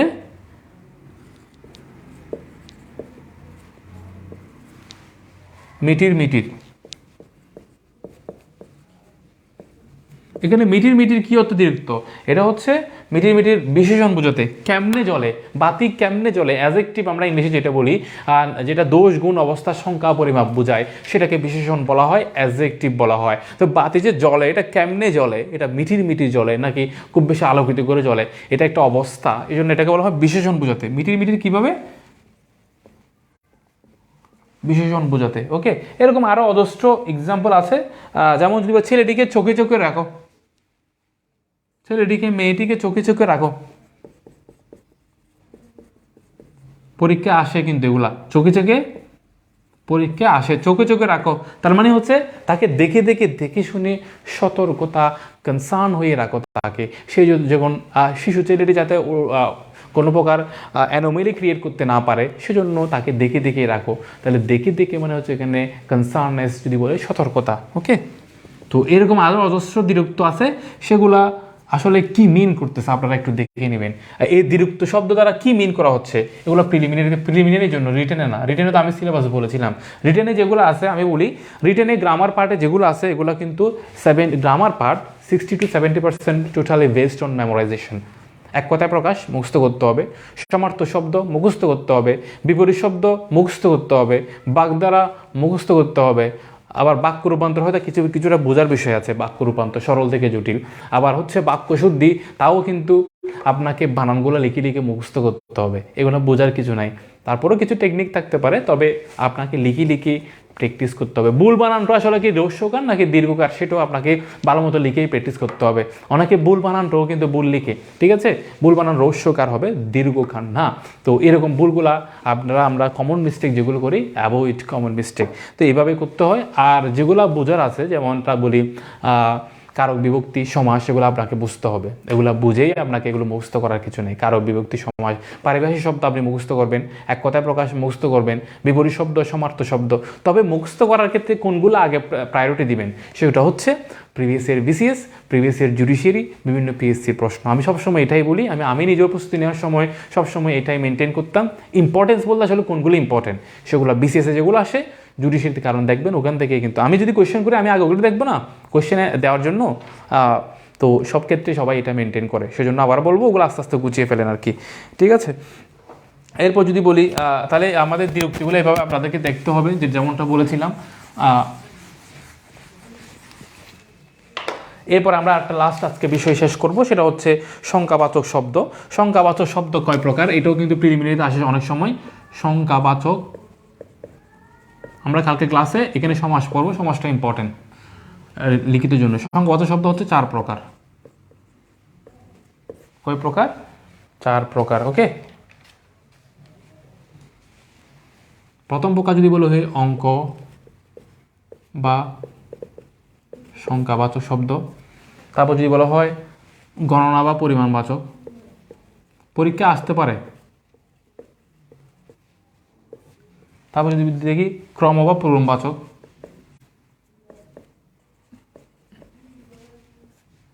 তারপর যদি দেখি তারিখবাচক,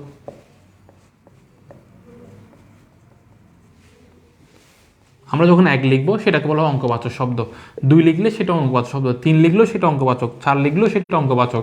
আর যখন এটা 1 ও 1 দরস্যকাদ্দু রস্যই 3 এভাবে লিখলে, 4 এভাবে লিখলে, বানান করে যদি লিখি, এদিকে যদি প্রথম লিখি, প্রথম, দ্বিতীয়,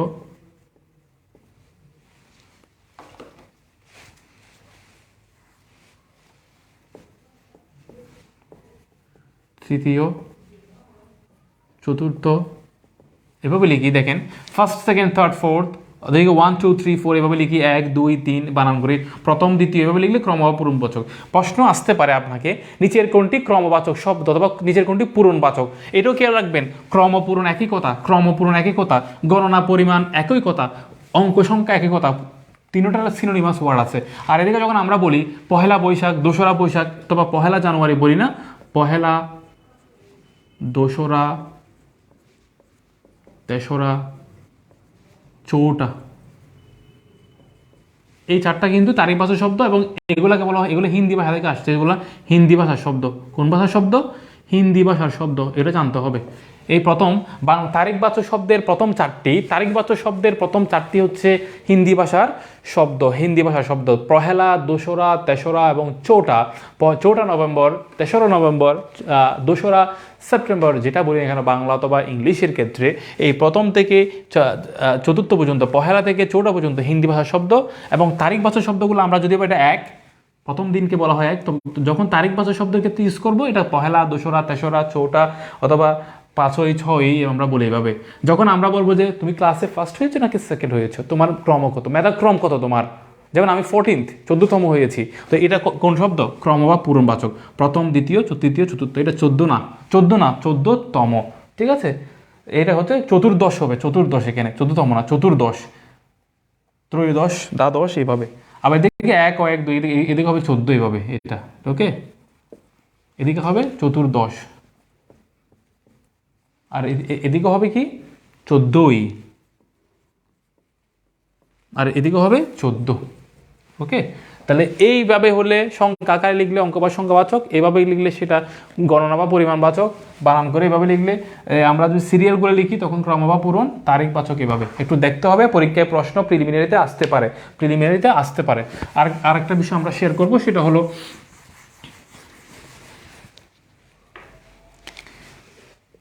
4/1কে কি বলা হয়? চৌথা সিকি পোয়া বলা হয়। 4/3কে বলা হয় পৌনে। আবার 4 সমস্ত 4/5 বা 4 সমস্ত 4/1কে বলা হয় সোয়া, ঠিক আছে। এগুলো একটু দেখতে হবে। 3/1কে বলা হয় তেহাই। 4/1, 4 সমস্ত 4/1 অথবা 4/5 একের চাইতে বেশি হলে তখন আমরা সোয়া বলি। আমরা সোয়া একটা বলি না, যখন 1/15 হয় তখন সেটাকে কি বলি, সোয়া একটা। দ্যাট মিনস এটা 4 সমস্ত 4/1, 4/5 একের চাইতে বেশি, তখন আমরা সেটাকে বলবো কি, সোয়া একটা। যখন এটা একটু কম হবে, এটা হবে 8:45 হবে, তখন আমরা কি বলবো, 8:45। 8:45 যখন হবে তখন কি বলবো, 8:45। দ্যাট মিনস মূল 1 থেকে কম 4/3, 4/3 যে কোনো অংশকে আমরা পৌনে বলবো। 4 সমস্ত 4/1কে সোয়া বলবো। 4/1 করলে সেটাকে চৌতা বলি, সিকি বলি, পোয়া বলি। বেশি প্রচলিত হচ্ছে পোয়া, তবে প্রত্যেকটাই কারেক্ট। ওকে, এই জিনিসটা মাথায় রাখতে হবে। এরপর যদি আমরা দেখি 2/1 করলে, 3/1 করলে তেহাই বলে এটাকে, 2/1 করলে সেটাকে বলা হয় আধা। কি বলা হয়, আধা। পরীক্ষায় এই দুটা বেশি ইম্পর্টেন্ট, এই তিনটা বেশি ইম্পর্টেন্ট। 4/1, 4/3, 4 সমস্ত 4/1, এই তিনটা ইম্পর্টেন্ট, পরীক্ষা আসতে পারে। এগুলোকে কি বলা হয়, ঠিক আছে। That's all about today. যেগুলা যেভাবে বলা হচ্ছে জাস্ট অতটুকু দেখলে হবে প্রিলিমিনারির জন্য। এবং লিখিতের ক্ষেত্রে অনেক বিষয় আপনারা 10টা 20টা করে এখন থেকে মুখস্থ করা শুরু করেন। বাগধারা বলেন, তারপর এক কথায় প্রকাশ, সমার্থক শব্দ, বিপরীত শব্দ, এগুলো টানা 1 সপ্তাহ পরে ক্লিয়ার করতে পারবেন না, ঠিক আছে। আর লাস্টে আরেকটা বিষয় বলবো, সারাংশ সারমর্মর ক্ষেত্রে যদি বলি, সারাংশ সারমর্ম যখন লিখিত হবে তখনও জন্য বসে থাকবেন না। যদি একান্তই মনে হয় আমি প্রিলির আগে রিটেন একটু করে দেখে রাখবো, সারমর্ম সারাংশ এগুলো অপশন আসে না। যেমনটা রচনার ক্ষেত্রে 3টা অথবা 4টা দেয়া থাকে, ওখান থেকে একটা লিখতে হয় 20 নাম্বার। ভাব সম্প্রসারণ 2টা দেয়, একটা গদ্য জাতীয়, একটা পদ্য জাতীয়, সেখান থেকে তাও 10 নাম্বার। সারাংশ সারমর্ম যে কোনো একটা দিবে, যে কোনো একটা পরীক্ষায়। আপনারা ইতিমধ্যে সিলেবাস দেখেছেন কিনা জানি না, অথবা সেখানে 5 নাম্বারের। এই সারাংশ সারমর্মগুলো কিন্তু সহজ দেয় না, আমরা ছোটোবেলা থেকে যেগুলো পড়ে আসছি সেগুলো দেয় না। সারাংশ দিলেও অনেক সময় সেটা বোঝা যায়। 5 নাম্বার খেয়াল করবেন, মনের মাধুরী মিশিয়ে লেখার সুযোগ নেই সারাংশের ক্ষেত্রে অথবা সারমর্মের ক্ষেত্রে। আপনাকে লিখতে হবে কম কথায় সুন্দর কথা। সারমর্মের নিয়ম হচ্ছে,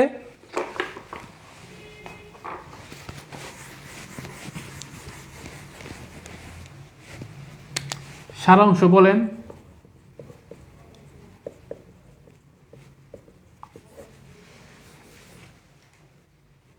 এমনি হচ্ছে 1/3 লেখা, 3/1।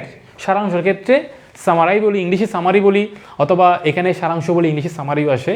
প্রত্যেক ক্ষেত্রে স্মার্ট রুলস হচ্ছে 1/3 লেখা, যেটা দেওয়া আছে 1/3, 3/1 লেখা, ঠিক আছে। আর সারমর্ম তো আপনি 3/1 করতে পারবেন না। এখানে আপনাকে অল্প কথায়, আমি যদি বলি 1/3 পেজ, আপনার যে পেজে লিখবেন সেটা সর্বোচ্চ 1/3 পেজ হবে, এর বেশি যাবে না। 1/3 পেজ অথবা সর্বোচ্চ, এটা ম্যাক্স 1/3 পেজ হবে, যেটা দিয়ে থাকবে সারাংশ অথবা সারমর্ম পেজের 1/3 লিখতে পারবেন। এবং রুলস হচ্ছে অল্প কথায় সুন্দর কথা। এখানে মনের মাধুর বেশি, একদম ফ্ল্যাট কথা অ্যাভয়েড করবেন। যত সুন্দর করে, যত মাধুর্যপূর্ণ কথা লেখা যায়, যত বেশি মানে আকর্ষণ সৃষ্টি করে এরকম লেখা যায়, কমন কথা না আর কি, ঠিক আছে, ওটা বেশি অ্যাকসেপ্টেড হবে। এবং পাছে দেখেন, গ্রামারের জন্য সবাই মরে যাবে, ঠিক আছে, এইটা নাম্বার আমি পাবো। তবে এখানে সারাংশ সারমর্মের ক্ষেত্রে আপনাকে পাছে কেউ 2ও পায়, কেউ 3ও পায়, কেউ 4ও পায়। এখন পাছে কে 2 নিতে চায়, কে 4 নিতে চায়, সেটা ইটস আপ টু দ্যাম। তবে আমি যদি বলি, প্রিপারেশন যদি আগে থেকে থাকে তাহলে আপনি ভালো করার সম্ভাবনা রয়েছে। আপনি যদি প্রিভিয়াস ইয়ার বিসিএসগুলো পড়ে ফেলেন তাহলে হয়তো কমন আসতে পারে। আচ্ছা যাই হোক, আমার অ্যাম্প্লিফিকেশন আর ভাব সম্প্রসারণ কমন আসছিল 35তম বিসিএস থেকে অথবা 38তম বিসিএস থেকে, হোয়াটএভার। এখানে সারাংশ সারমর্ম কিন্তু অনেকগুলো পড়ে ফেললে, 15-20টা পড়ে ফেললে হুবহু কমন না আসলেও কিন্তু আপনি সেগুলোর আলোকে ভালো একটা ডেলিভারি, ভালো একটা প্রেজেন্টেশন দিতে পারবেন। তাহলে সেক্ষেত্রে আপনার একটা নাম্বার বাড়তে পারে। একদম যেটা আন্তাজে একটা না লিখে একটা ওয়েল প্রিপারেশন নিয়ে যদি লিখেন, সেক্ষেত্রে নাম্বার বাড়তে পারে। তাহলে সারাংশ সারমর্ম যেটা করবেন 1/3 পেজের 1/3, অথবা যেটা দিয়ে থাকে সারাংশ 1/3, নো অপশন। সেজন্য আপনি যেটা করবেন, অল্প কথায় সুন্দর কথা, মাধুর্যপূর্ণ কথা, এবং প্রিভিয়াস ইয়ার বিসিএস। ওকে, এখানে আসলে আর এর চাইতে বেশি বলার কিছু নেই, আপনাকে পড়তে হবে বাকিগুলো। ওকে, বিশেষ করে যেটা যত 44 হয়েছে, তো 44 থেকে ব্যাক যতটুকু পারেন, 10ম পর্যন্ত আসে, আপনি যতটুকু পারেন পড়ে যাবেন, ঠিক আছে। 20-25তম পর্যন্ত পড়লে হবে। That's all about today. আগামী ক্লাসে আবারও দেখা হচ্ছে, কালকে দেখা হচ্ছে। আমাদের টোটাল 8টা ক্লাস হবে। 8টা বাংলা ক্লাস শেষ করার পর হয়তো আপনাদের সাথে আমার সুদীর্ঘ অনেক দিন দেখা নাও হতে পারে। ঠিক আছে, নতুন কর্মস্থলে যাব, ওখানে অনেক কিছু সেট আপের বিষয় রয়েছে। যাই হোক, আপনারা ভালো মতো পড়তে থাকেন। 16তম যাতে আপনারা যারা ক্লাসের সাথে রেগুলার সংযুক্ত আছেন সবাইকে আমি আমার মন থেকে চাই সবাই প্রিলিমিনারিতে উত্তীর্ণ হন। শেষ সময়ে অবহেলা করার কোনো সুযোগ নেই। সময়গুলো ভালো মতো কাজে লাগান। সবাই ভালো থাকবেন, সুস্থ থাকবেন। আল্লাহ হাফেজ।